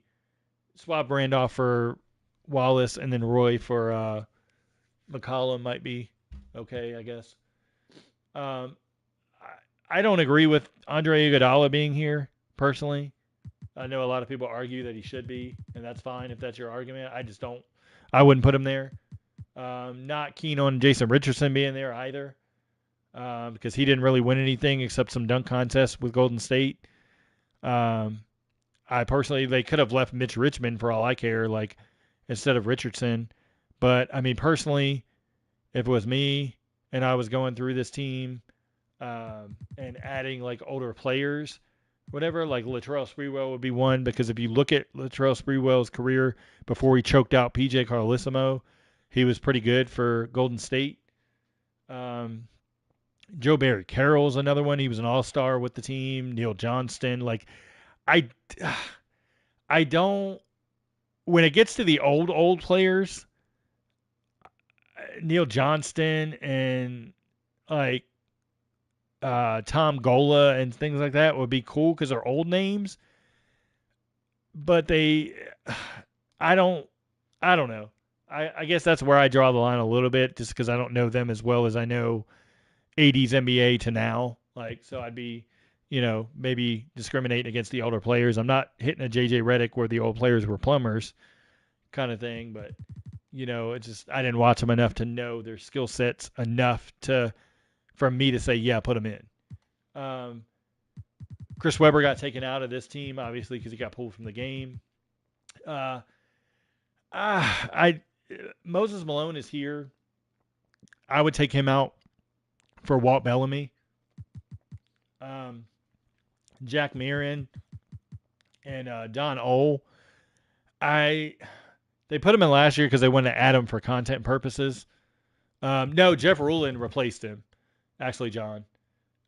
Moses was in last year. Jeff Rulin swapped in because they created Jeff Rulin last year for my team, and so they added him in this year. Two-time All-Star for the Bullets, and so that's why they added him. But I would take out Malone for Walt Bellamy.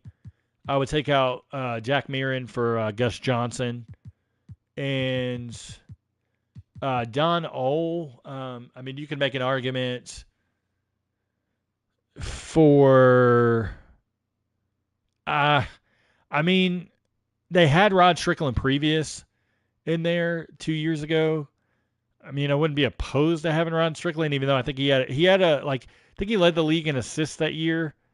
He's with the Bullets, but I don't know that I would necessarily put him on there. Michael Jordan could be an option, even though he'll never agree to be on that team. Personally, John, who did you have in there? I'm just curious because you said you dropped Olin Marin. Did you have MJ and somebody else?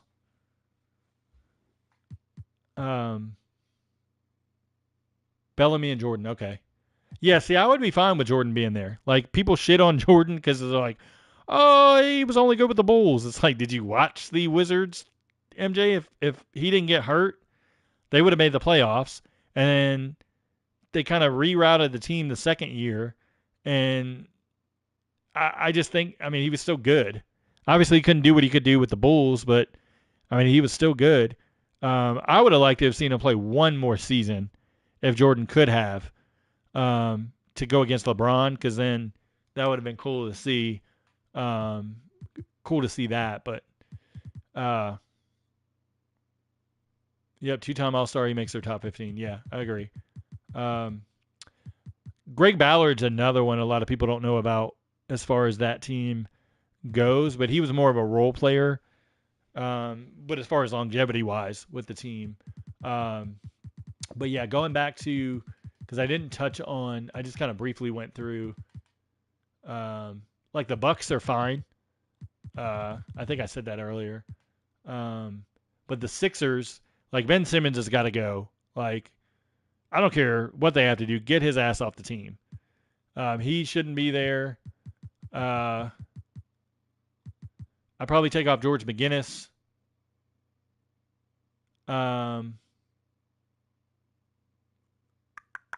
Let's see. So that would... yeah, Kevin Porter's okay. I just don't know that he had a long enough career with the Wizards. Kevin Lawfrey is another one that could be considered a point guard, like, for them. He was a coach too in the NBA for a while. But yeah, Hersey Hawkins is another one because you got Barkley, you got Andrew Toney. Those two should definitely be in. So I would probably say McGinnis because he had a better time with Indiana, or a better career with Indiana. You could make an argument because Hersey Hawkins only made one All-Star team, um, and then Ben Simmons, obviously, and you can get Andrew Toney. Chet Walker should be here too. So really, it'd be Simmons, Hawkins, and McGinnis for swapped out for Andrew Toney, Chet Walker, and Charles Barkley, and that would be the 76ers for me. Luke Jackson's okay. I personally like the three. Like Andrew Toney's a must. Charles Barkley's a must. You could argue Chet Walker, whether Bulls, Sixers, or both. Um, but I think that he should be there. Um, the Cavaliers, the only one that I kind of so on is Anderson Varejao. Um, you can make an argument if you're going by All-Star teams. I mean, Mo Williams made an All-Star team. Wouldn't recommend putting him on, so to speak, but John Johnson, a lot of people don't know about, made an All-Star team with them and was one of their better players before getting traded. Those are some options there. They could technically add, I mean, Ron Harper's debatable. They had him on previously, and that's who they took off to add Jim Chones. Chones deserves to be there. I just don't, Varejao is not, Lamont Murray is in the 94 draft, and he has a correct face. Also, his daughter is a streamer. I didn't know that until like 2 weeks ago. His daughter is like a big time YouTube 2K streamer at that. I think she does a lot of My Team stuff and different things like that. So yeah, I didn't know his daughter was like even known like that. But yeah, she's like a big time like brand ambassador / YouTube streamer. So that was pretty cool. Like I said here, Tatum would be out. Sam Jones would be back in. Tom Sanders is another one you could argue. Cedric Maxwell, Ed McCauley, all of those guys there. There's the argument of Rajon Rondo. What's her channel? I don't recall. Let me see if I can find it.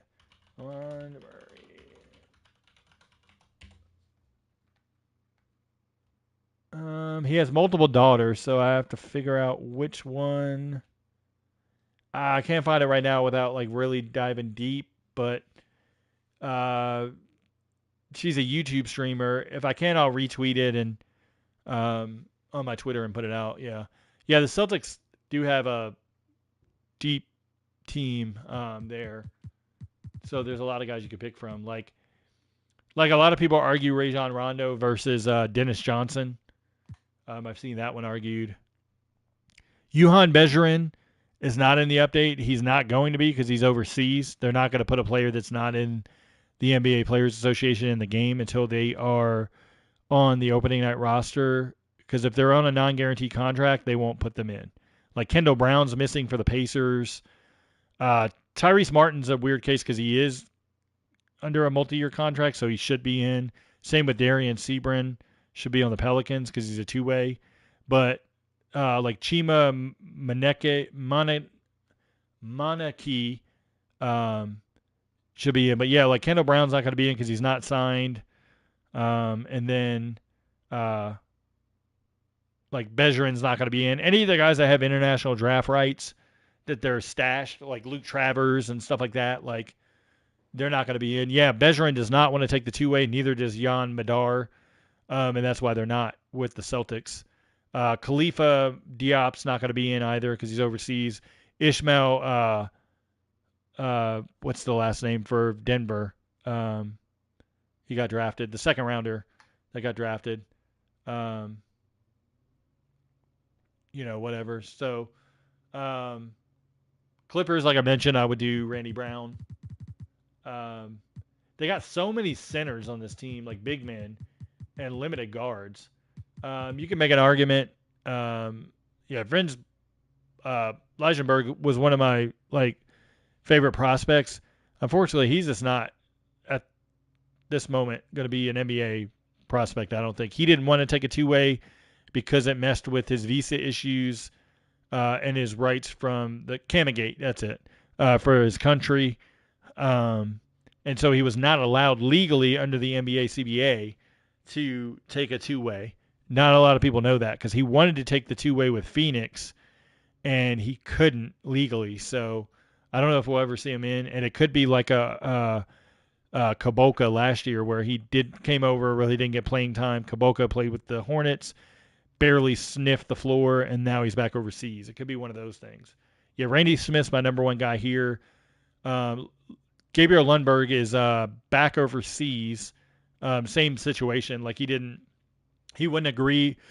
The Suns would not agree to give him a multi-year contract. They offered him a second two-way, another two-way for his second year, and he said no, I can't financially. And he had better offers overseas, so that's why he went back overseas. Um, the Clippers, other than that, I mean, Bob Kaufman could be one, but I mean, whatever. Jamal Crawford or Lou Williams, maybe, to fill out their two guard, because right now it's only JJ Redick. Vaught is not on the Clippers. That's another one. It just gets hard because then you're running through players and stuff like that. Like, who do you take off? Vasily Micic was going to come over, but he declined because of not getting the starting job somewhere or chance to start with over 20 minutes guaranteed. No team, like the Bulls wouldn't guarantee it. Denver wouldn't guarantee it. And so that pretty much like ended any negotiations there. Grizzlies, I know we briefly touched on them, like Pau Gasol. I probably do OJ Mayo. I'm a fan of Michael Dickerson, but at that point, when Michael Dickerson got hurt, basically his Grizzlies time was only, a year and a half, 2 years max. And then he got hurt with the knee injury. You know, whatever. Yeah, that could be with Lundberg, but let's see what's going on with. I'm gonna look at something real quick. Back out. I could have just went through the roster, but I want to see what you're talking about with the Euro thing. Yes, he is a top 5 missing player. Can you not assign Euro stash? Is that a bug? Oh yeah, it is. Ooh, interesting. You can't change the menu. Found another bug. Is that way for everybody? Because let's see if I do it on a two-way player.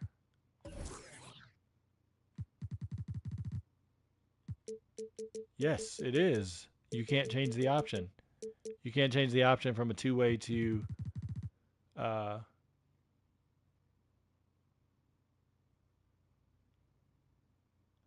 yes, I'll make a note of that. Let me actually, because if I don't, I will forget.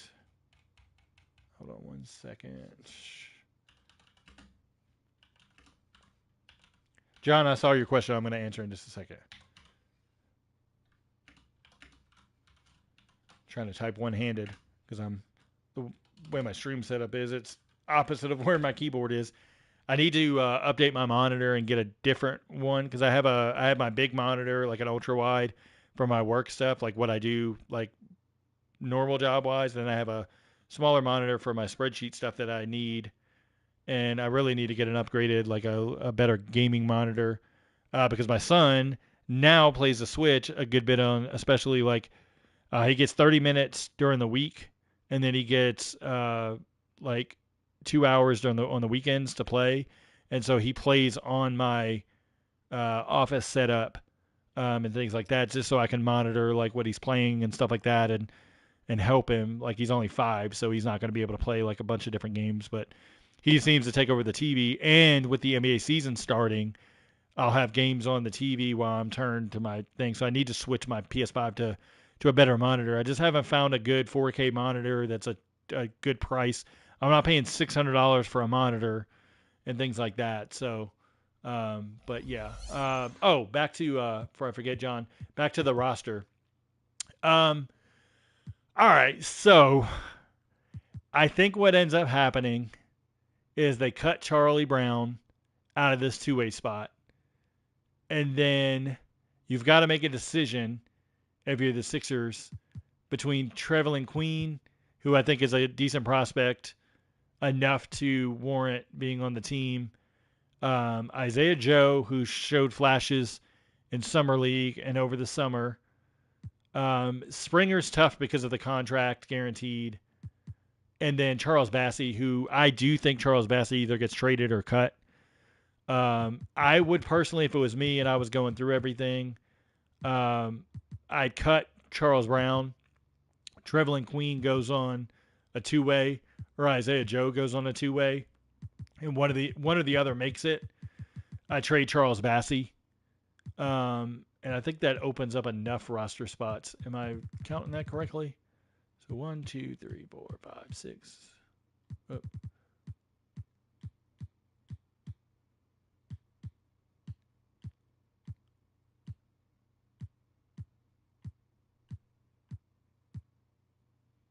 That I don't know. I think they go off of like they always have with the number with the rating. So I think Queen gets cut. I haven't done a MyNBA with the current rosters yet because I was going through all the feedback for the or the retro MyNBA stuff. So I was trying to figure out like, okay, if I cut this or if I do this player, da da da da. Yes, it does give you the prompts. Yeah, I don't know. I'd have to test that actually. Actually, let's do that real quick because I'm not doing anything else right now. So I pretty much touched on all the notes I wanted to touch on as far as the feedback stuff anyway. Let's just do one real quick. I hate all these stupid pop-up screens. MyNBA. Delete that. That was just a test. For the new players to make sure that the G League players didn't go up to a 99. Let's see. All right, if I leave everything at default, so modern era.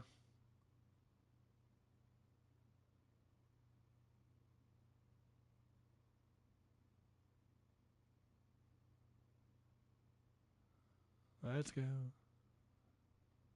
All right. I think we're good. Select all teams.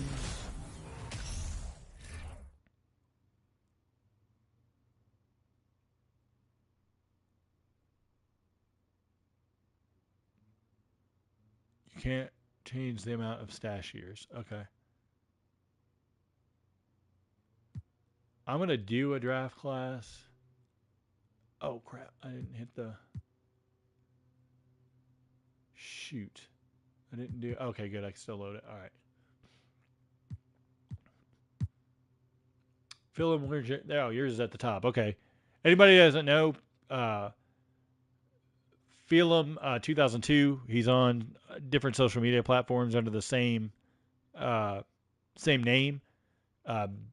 In my opinion, he has the most realistic draft classes, face wise, accessories, ratings, tendencies, stuff like that. That's who you need to be downloading. And I can see, Phelan, you've already got a bunch of fans already downloading just based on the number, so that's good. I'm glad. You really do a great job with your draft classes, creative players, and stuff like that. So, let's see. So, let's just make sure.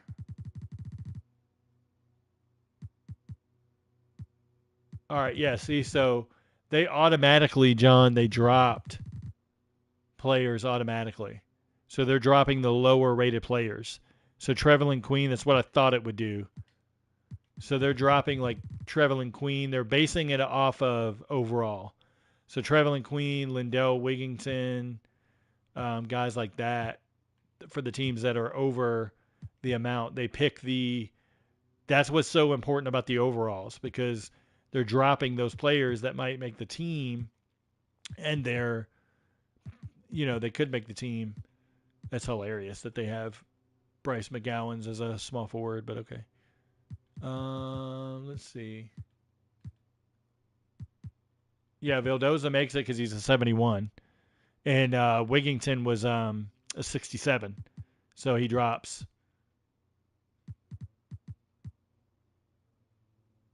Wesley Matthews is there. They dropped Wigington. That's who they took out of the roster to make it. Who did they drop other than that?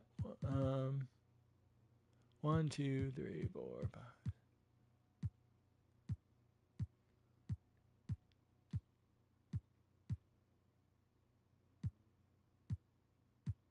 Yeah, who did they drop? Now I'm now I'm curious because they would have had to drop somebody else. Who was underneath? Yeah, they don't have Jordan Nwora on here. He's in the free agent pool, so I guess he would have been dropped. So it would have fit there. But yeah, they dropped. Let's see. So the Grizzlies kept Killian Tilly. They would have had to drop somebody though, right? I thought the Grizzlies had one extra spot. I could be wrong, but I thought the Grizzlies had one extra spot there, or one too many on their roster. Um, the Hawks are fine because that Chris Silva occupied their last spot. Trying to find a team that would have had too many off the top of my head. See, I didn't look at the default roster to start with. For example, like here, like KZ Apollo would take that 15 spot, and when reality he's against Chima Moneke or Maneke, however you say it, for that spot, and then Quinn Cook and Dellavedova will battle for their point guard spot. Dang, I'm trying to find a team that would have go back to Utah.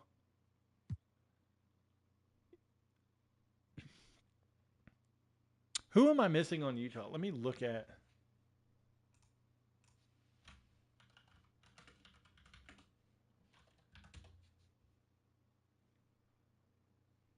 Yeah, they have 19, but Fadaccio, that's who it. Okay, because he was a 60. I believe he was like a 67. Oh, they dropped Nikhil Alexander Walker. Okay, so maybe they don't go. Do they go? I guess. Oh, they do go overall. Okay, so how they did it is the lower rated guys because they were under a 71, but even though Sneed and Jazang have 68s, they're two-way contracts, so they're locked separately. So anybody that's not a two-way, that's the lowest overall, then they drop them. That's how the computer logic looks at it for whatever reason, despite having contracts and stuff like that. Um, yeah, I don't know. It's just interesting to me. Like, yeah, it's just interesting to me that Ben Simmons is still a point guard here. Like, this is the positions that if I had to pick something that aggravates me the most is positions. Like, this drives me nuts every year. It's like I don't know. Yeah, the two ways are basically like the minor league. Yeah, pretty much. I wouldn't be shocked in the next CBA they add another one, like a third one. Just looking through.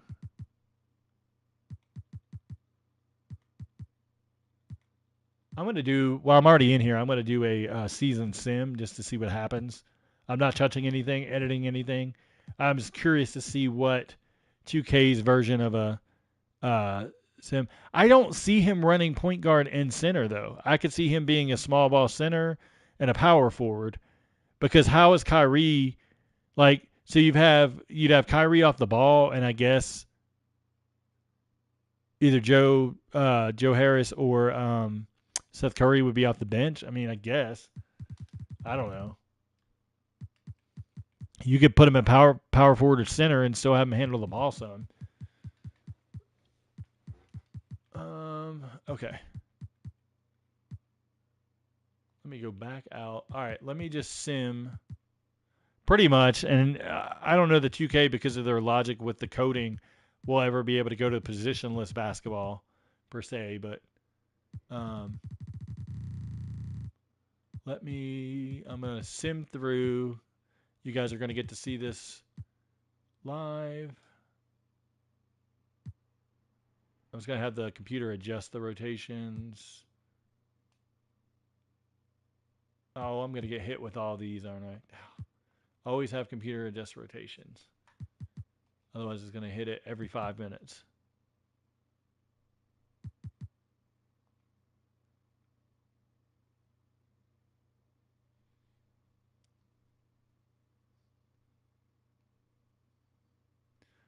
The Sixers sure as hell have a lot of losses.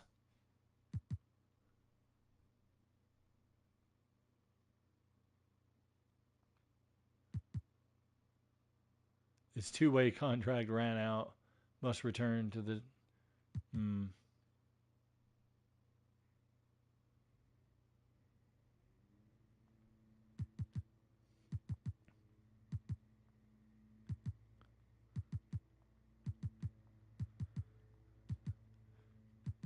Basically, the way they have it set up, it seems all the two-way guys are starting from scratch,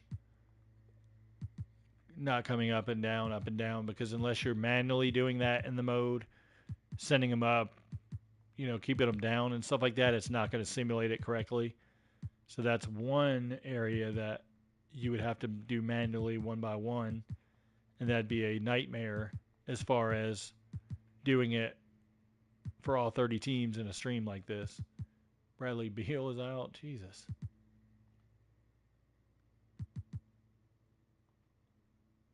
Danilo Gallinari. God. All right. Yeah, pretty much. The UI experience doesn't. Jeez, I don't understand what. Jesus. So many options. I just want to stream and see what happens.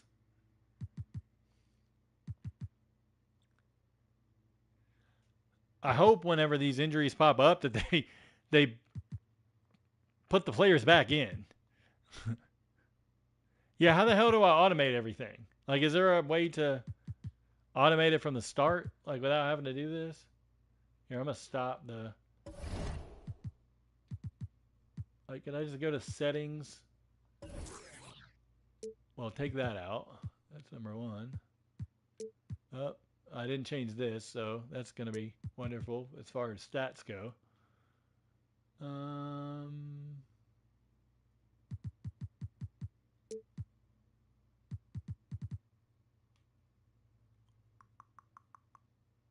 What the hell?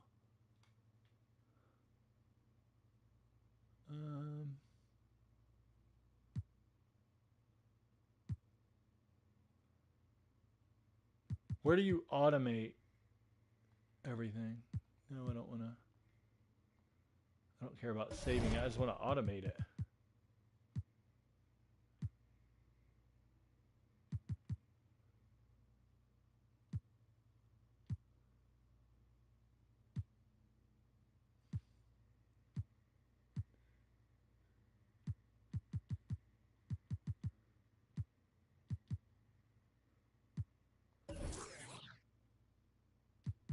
Okay. Yeah,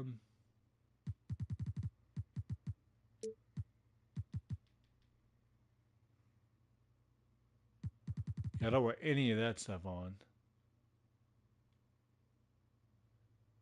Okay, here we go. Off. Off.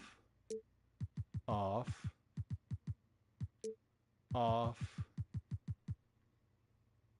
Everything's off, right? All right.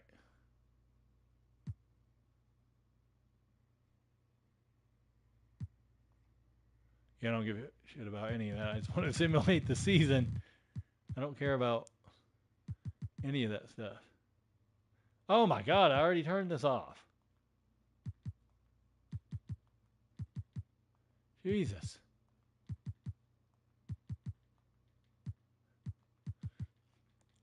This is one thing that drives me nuts. Just take all messages off and let me just, like, sim through. I don't care.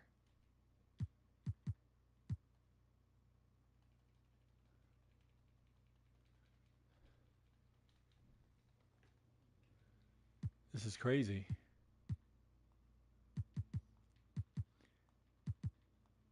All this just to simulate a season.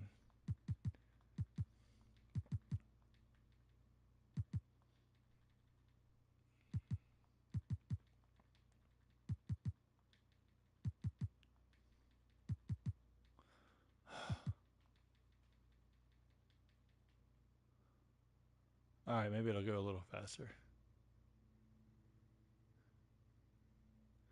Yeah, I'll ask about that, Terrence. The Euro stuff. This may be old comments again. It's messing up where it's giving me old comments and throwing everything on the screen at once. So bear with me, guys. It's scrambling my comments again for whatever reason. So if you're asking anything new, I may not get it for a few minutes. No, I don't care about the captains for the All Star team. I don't care about that.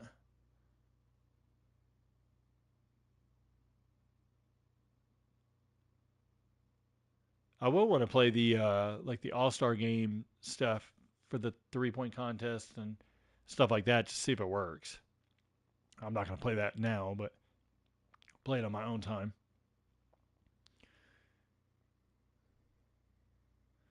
I'll be curious to see who makes the playoffs and what the records are and stuff by default. That's why I did this way, just to see what happens. Award winners and stuff like that. All right. How'd I know they were going to have Luka Doncic? 37 points a game. Wow. Luka Doncic, 37 points a game, 11 rebounds? What? You can apparently override players and pick who you want to be the MVP? Is this a new feature or was this in last year? Because, what the hell? Chet Holmgren, I forgot to that wouldn't be accurate because I forgot to take him out. Ben Simmons is a. All right, okay. This is where the positions drive me nuts. Ben Simmons is a 6-man at 16 and a half points a game, 8 rebounds, 8 assists, because he's a point guard behind Kyrie in the game and not at power forward or center. He's going to play behind those guys in a simulation by the AI. That's where the positions come in having to be correct. Giannis is Defensive Player of the Year. Trey Jones is most improved with only 9 points a game. That can't be right. Taylor Jenkins, 59 wins? What? 59 wins by the Grizzlies? Who have a 98 offense? What? This is insane. Wow. Who the hell is... Oh, okay. Executive of the Year. Okay, that makes sense, I guess. I don't know who that is. What team is he for? It doesn't even tell you.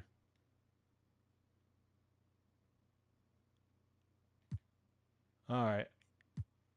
Here's the All-NBA first team. That would make sense maybe on paper. You can see that. Oh, okay. LaMelo Ball is better have, under Steve Clifford, better have the year of his life. 25 points a game? What? What is going on here? What did LeBron average? 20. So LeBron averages the same as LaMelo almost? What? This is insane. James Harden, 25. Let's see what these... I know what he averaged. 30 points a game for Ja Morant. 30 for Giannis. I mean, I get that, John, but at the same time, good Lord. That's... I mean, to be a second team, though?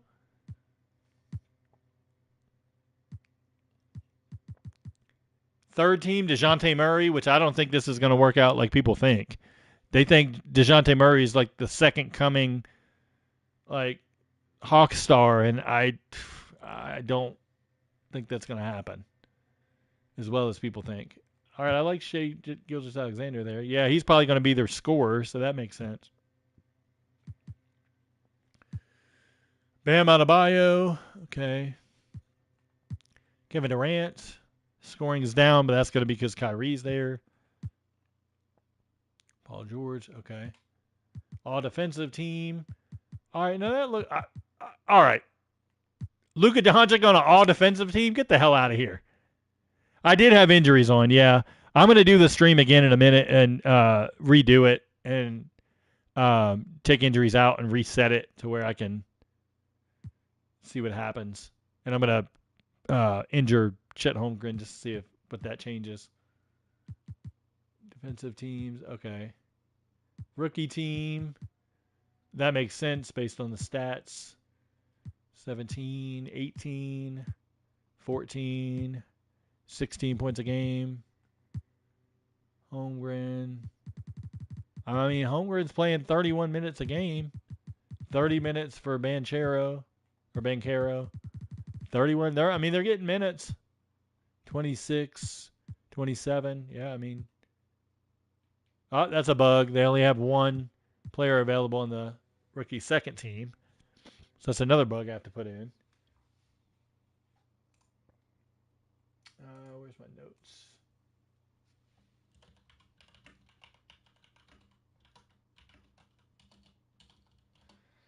Second team showing one player. All right.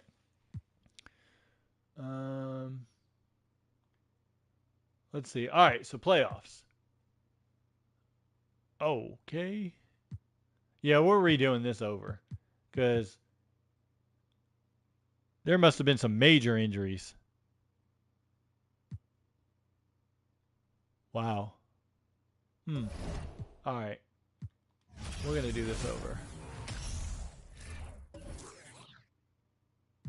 Because that just bothers the hell out of me. That's not working.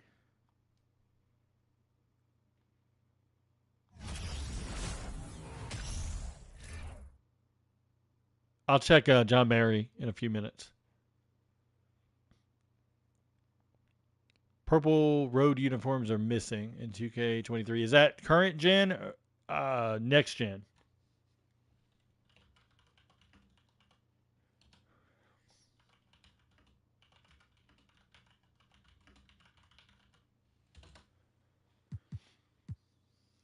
All right, modern era.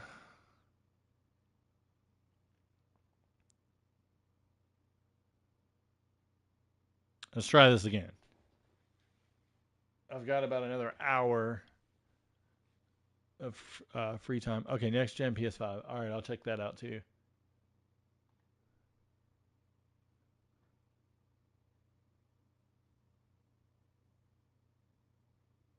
Awesome. Okay, you can change the mode.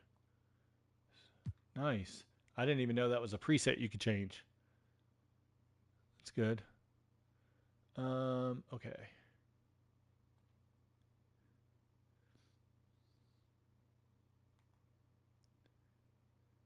Everything's off.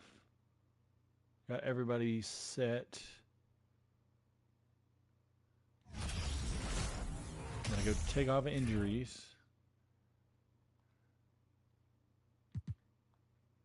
Low draft class. All right, let's see. Let's take off.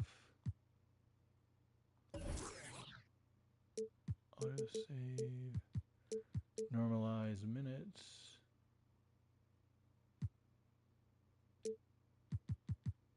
What is this? Oh, it's off season stuff. I don't care because I'm only doing the.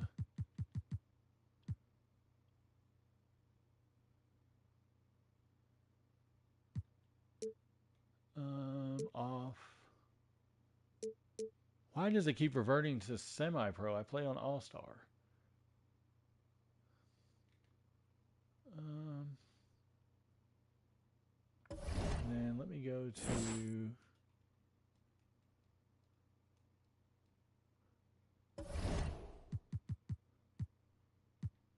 take out Holmgren.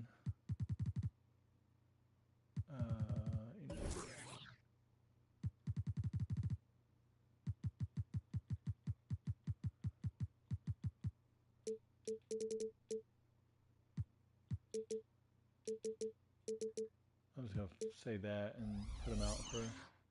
I don't really care about the being exact with the injury, but all right.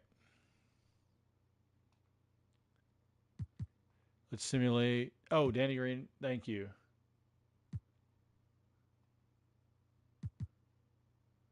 Well, now it's going to have to shoot. I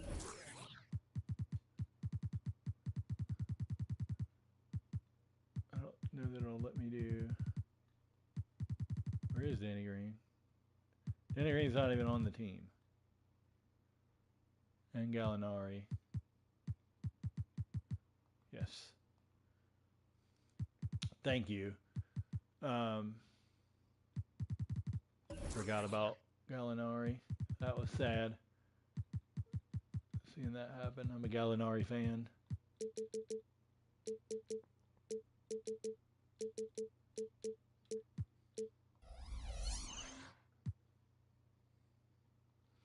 All right, let's see. We can simulate regular season.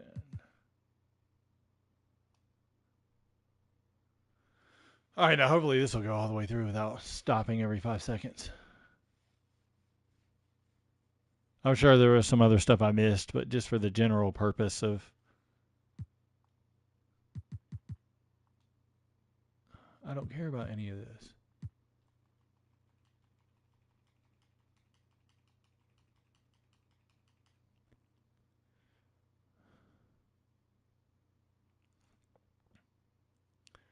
Just for the general purpose of getting a idea. I did do the simulate to like regular stats thing, so maybe that changes it. And teams are more regulated.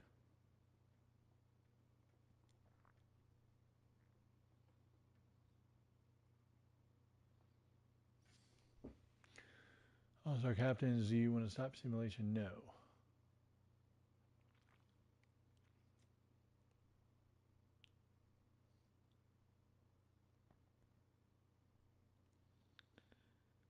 Contract deadlines, no.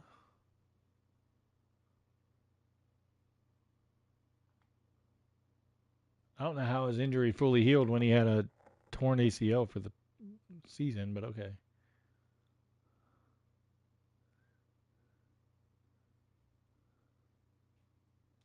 All I care about is wanted to look at the stats and see what all that looks like. Jesus Christ. All right. This must be something with the way it's coded with the stats and stuff. Like, Luka averaging 40 points a game and almost a triple-double. Like, I thought I put 480 days. Maybe I didn't change it. Okay, Jabari Smith wins Rookie of the Year. Trae Young, come on. Come on. Trae Young is Sixth Man of the Year. It's because they have DeJounte Murray as a point guard also. What?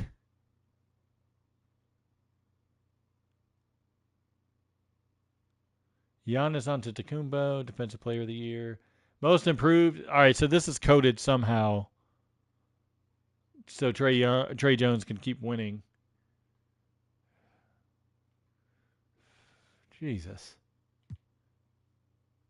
Now LaMelo makes the first team. I'll look at Trae's in a second. Yeah, I'm curious about that. All right, 25 a game. What did Jokic? 27. Jimmy Butler. What did Curry average? 29. Trae. 31 points a game as a sixth man. Games started. Where is it? 0 games started. 82 games played. But he averaged 31 points a game. This is hilarious. Wow. They do not check this stuff. All defensive team. What did Ben Simmons average? 16? Okay. 8 and 8. That's realistic, I guess. All defensive team. Devin Vassell. Okay. Yeah, I think Devin Vassell is underrated, like defender. So that makes sense. What did Mobley average? 14. Covington. Covington 4.7 points a game. But he's on defensive team. Okay. Benedict. He's a sleeper to me. Benedict Mathurin. Just because of how trades can impact that Pacers team. Banchero, 18. 18 for Jabari. 16 for Keegan. 17 for Jaden. All right, now they have 3 players on this one, but it's not a complete list. I don't understand. NBA first team. But Tatum averaged 32. We already went through those. What did LeBron average? 25. Oh, what did Joel average? 25. Okay. All NBA third team. So Trey is a 6-man, but he somehow makes the All NBA third team. Oh my God. Hilarious. All right, now we're gonna go to, where is it? Roster and stats. So let's go. Let's look at the Hawks because he was 6th man. So 31 points a game and only 19 for DeJounte. DeJounte, I'm guessing Bogdanovich started at the 2. Collins. Yep, that's exactly what happened because the positions aren't correctly sorted. Ridiculous. Kaminsky's in the rotation, averaging 7 points a game. Jesus. 1 minute a game for AJ Griffin, who was their first round draft pick. But yeah, let's play Frank Kaminsky. Okay. What did Bain average? 18. Jaren Jackson, 14.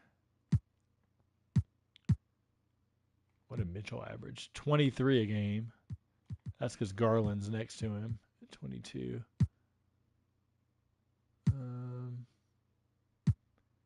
What did they have Harden average? 24.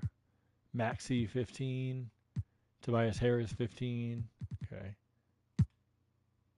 What did Beal average? 26. Porzingis, 18.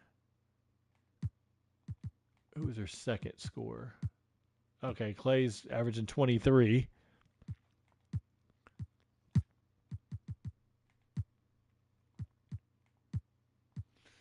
Yeah, simulation needs a lot of work.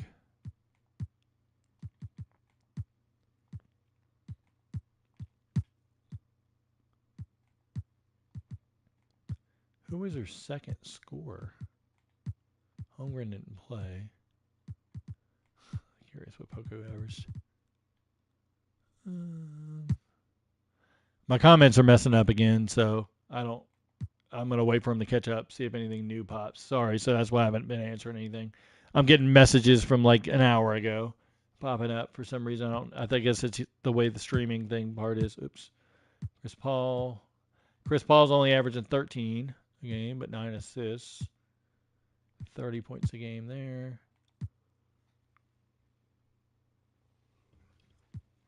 Interesting. Jalen Green, who they decided to have as an 82 overall, is only averaging less points than he did last season. That's because of Jabari Smith, but Scotty Barnes, Siakam, Cade Cunningham. What's weird is they have Cunningham and Ivy at the 2. It's Jesus. 24. Halliburton, 15. And this takes into account no trade.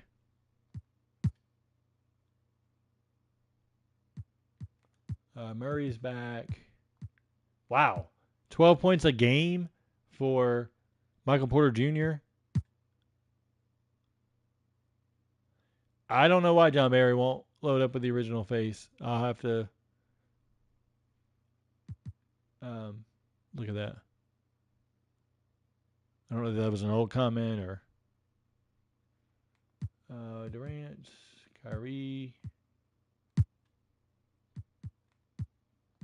It's like nobody else scoring for this team. Is that why he's averaging 39 points a game? Yeah, I guess.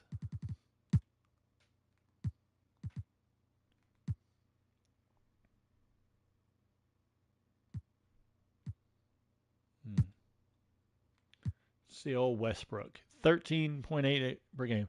I'll never agree that Westbrook should be a 78, at least an 80, at least. Brunson, let's see. 15.5 points a game, despite being a starter, one of their scores. 32 minutes per game.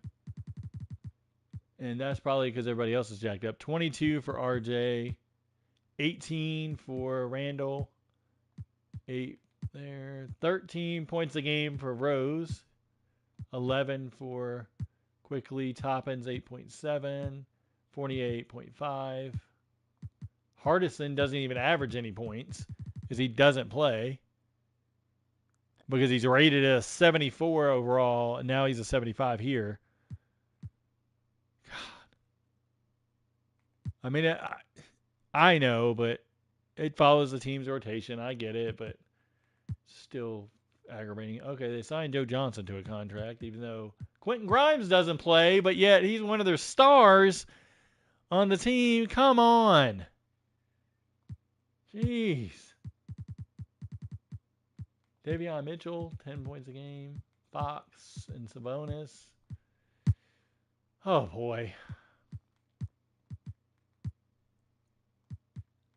Yeah, it's... oh, my God. I hope there's a lot coming for the current rosters. As far as the overall, like, scoring and stuff like that, balancing that, like, because this is not good. Tyler Hero. Oh, but let's say this, like, if you are a part of mocap for the game and stuff, they make sure they get everything fixed for that.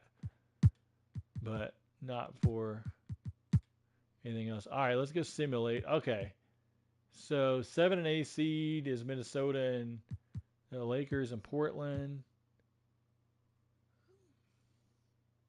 Are the rookie sophomore tendencies still bad? I haven't even dived at all. This is the first year I've not dived in first on those.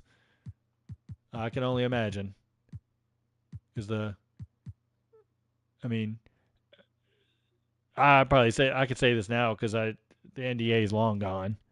I did the tendencies at one point, and like there was a two-sided argument to it. Like one, the tendencies changed from the first year I did them to the second and partial year that I did it beyond that. And so not a lot of communication was given and a lot of lack of communication, and then a lack of understanding on my part of what exactly the top end and bottom end of the tendencies were overall. Just getting a feel for that and not having enough time to actually properly test it before it was due, and then having to do them over 3 different times because the gameplay team was changing stuff on the fly, and so I had to change the way that the tendencies were done. And so it was just a big old mess. And then when it came time to renew, they asked me to renew. Stuff was wrong on the contract, and I had asked for some other things to be in there. Not necessarily money, but it was some other things in there, and it just didn't work out. And then it was like basically like, hey, we don't need you to do the tendencies anymore. And at that point, I was like, well, I'm not going to do them anyway because the communication sucks. If you, as the dev team, don't even know what the engineers tuned it to, and you want me to play test it in like a 3-hour span, configure it, do it at home without having my hands on the game, being able to test each team as I go, then that's not going to be a good product. It's just a guessing game, basically. And I didn't like that. And so I don't know where they are today with the scalings, if they ever figured that out. Yeah, I mean, John, you're right. I mean, it was basically, here, we're paying you, figure it out as you go, because we're not going to ask the engineers, because the engineers get paid a certain amount, and then they don't have time to answer your questions and stuff like that. And I was frustrated, to say the least, because I'm simply asking, hey, I want to know what the tendency cap is. Like, these are brand new tendencies that first year. Like, is there a cap on what the scale could be? Because I know the players, I know what they can do, but I don't want to put a player at a 75 spot up versus cut, and the cap should have been 70, and it breaks the game. Those kinds of things. Or like, hey, if I put a limit at 25, is this going to break it? And that particular dev couldn't answer those questions. And so it was me guessing along the way. Then, um, literally 2 weeks in, I had completed a task that I was asked with some teams, and some of the formulas changed. Um, they would have like normally like a 0 to 99 range, but then some of the tendencies would go 0 to 40, some would go 0 to 25, some would go 0 to 70, and they wouldn't tell me which ones. And it was like, well, figure it out and test. And I'm like, well, I'm only here for like 3-4 hours. How can I test this that fast? And it was like, hey, we got to hurry up. We're in crunch time and da da da da. And it's like, this, I can't, like, nobody can work like this. Like, if you don't give me a baseline to go off of, I'm guessing, and I'm a person at home, off the street, basically, never worked in the video game industry, anything, just have a passion for the game. And I did well the first year. And then when those new tendencies came in the second year, it went all hell in a handbasket. Without being able to test anything hands-on constantly. And I legally wasn't allowed to have a copy at home where I could just test and because I'm not cheating somebody out of money. If I work 10 hours, I'm working those 10 hours and probably not billing you for 10 extra hours that I put in. I'm not somebody that's going to cheat somebody out of something. I want the game to be right just like the devs want it right, because I don't want to have to fix the shit when I go and play the game myself. So anyway, there was a long back and forth, and I'll use an example without going into too much detail. James Harden in the game at the time, I don't know what it is now, but he had a 75 dunk tendency. Not rating, tendency. A 75 dunk tendency. At that time, I think he had dunked once in like a 2 or 3 year span. I forgot the data exactly. And the scaling for the dunks was to be put in originally at minimum 40 scale. Well, an email from one of the gameplay guys came after 2-3 months of work. Hey, we rescaled the dunks from 0, starting at minimum 0, and the top end would be 80. So your maximum would be 80. And basically, so I went back and said, hey, so James Harden should be around maybe a 40 or so, because if you put him at a 75, every chance he gets, that AI is going to dunk that ball. There's going to be no layups. And at that time, he was playing for the Rockets. And so it was back and forth, and then I basically got chewed out because I wanted to change those particular things to kind of what the real NBA represents. And it was like, oh no, but if the user wants to have the option to dunk with James Harden, that 75 allows them to have dunks. Where you put it at a 40, he'll barely dunk. And I'm like, but he barely dunks. So now you want NBA Live, basically. And I got chewed out, and it was a bunch of back and forth. And then it was basically, all right, well, we're into the beginning of August now. And hey, by the way, some other scales changed. We need to go ahead and fix this sheet. Can you get it back to me by Sunday? And I was given it on Wednesday night and said, redo the whole NBA, the current teams, and have it back to me by Sunday because it's about to lock for the game to ship. And I'm like, wait, what? And I'm scrambling. So kind of did the best I could. I'll admit, wasn't 100% effort, because at that time it was the third time I had to do the sheet in one summer. And so some things were rushed, some things were missed, and I will take full responsibility for that. But overall, it was a clown show, where it shouldn't have been. Just communicate. That's all it comes down to, communicate. And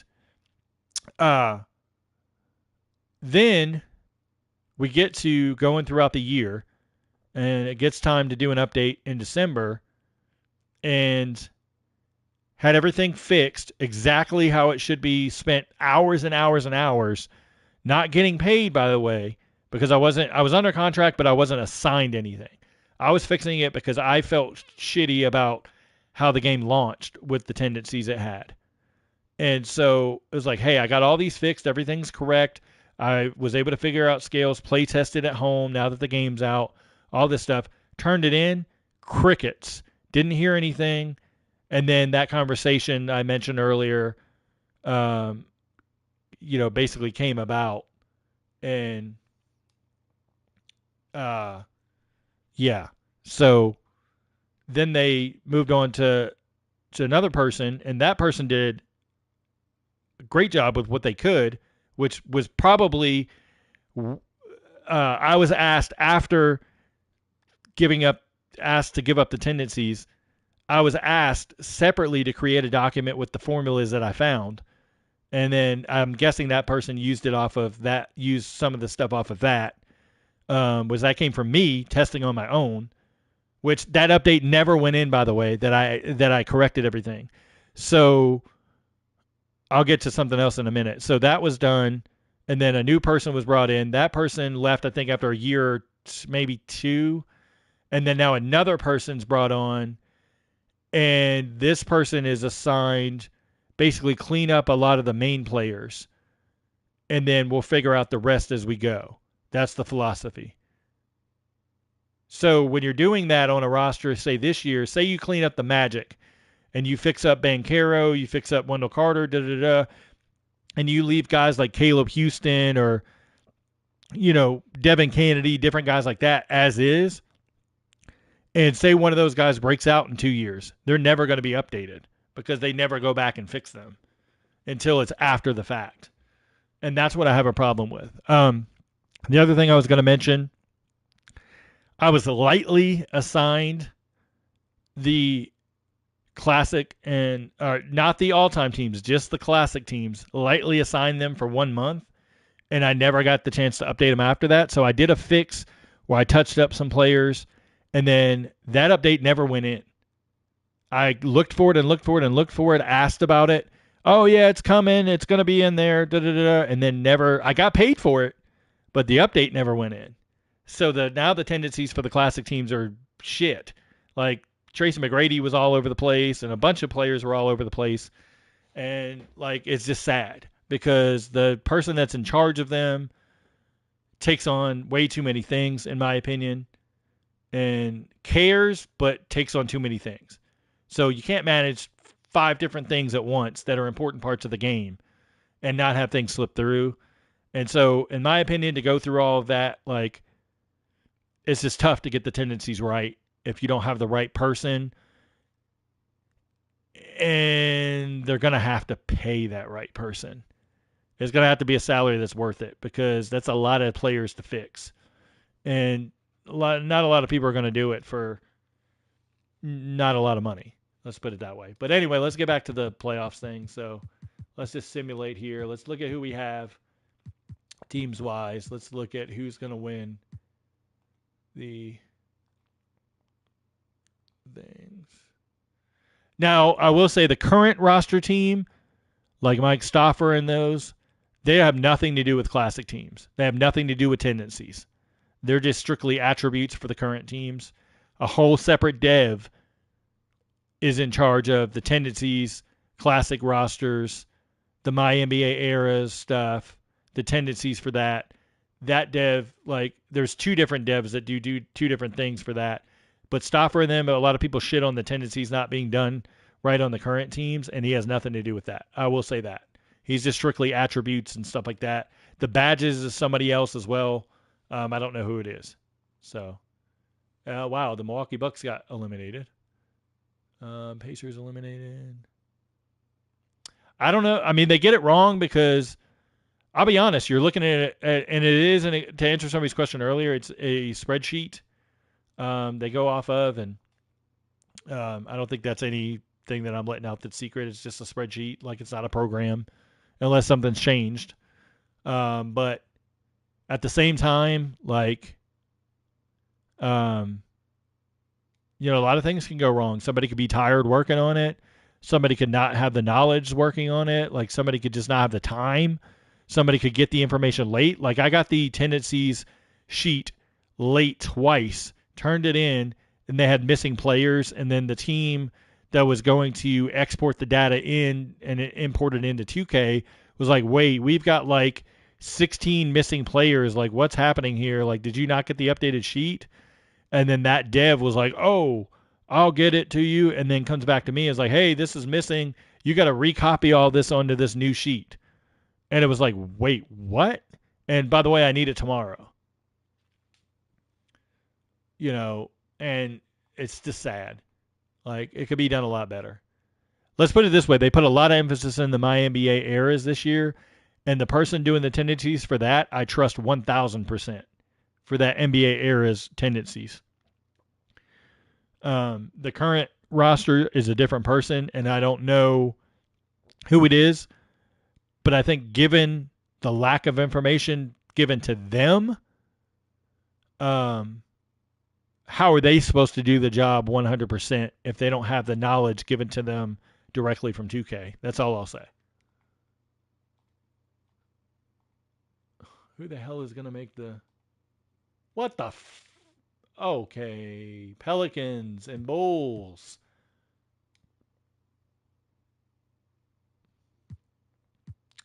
Is this because Zion's averaging like 30 a game? I didn't even think to look at Zion.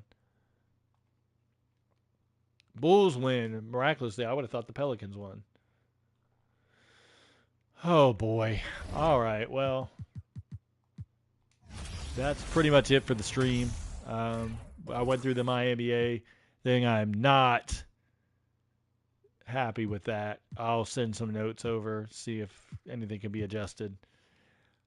Appreciate everybody watching. Hope you got something out of the stream. If you haven't already, please like and like the stream or like the video. And then thanks everybody. I appreciate that. Like the video, subscribe to the channel if you haven't already. I try to do these like whenever they have an update, roster update. I'll try to pop in and do one. I just happen to have not a lot going on today. Just phone calls and emails and stuff. So not super busy today, luckily. Not every day I'll be able to like jump on. So I might miss a few roster updates here and there, but the major ones I'll be on. Whenever there's likeness updates through a patch and stuff, I'll definitely go through those on stream. Any kind of updates I find to the MyNBA era stuff, if anybody's added anything like that, I'll go through it. But please, like I said, like the video, subscribe, and I appreciate everybody watching, and I will catch you on the next one.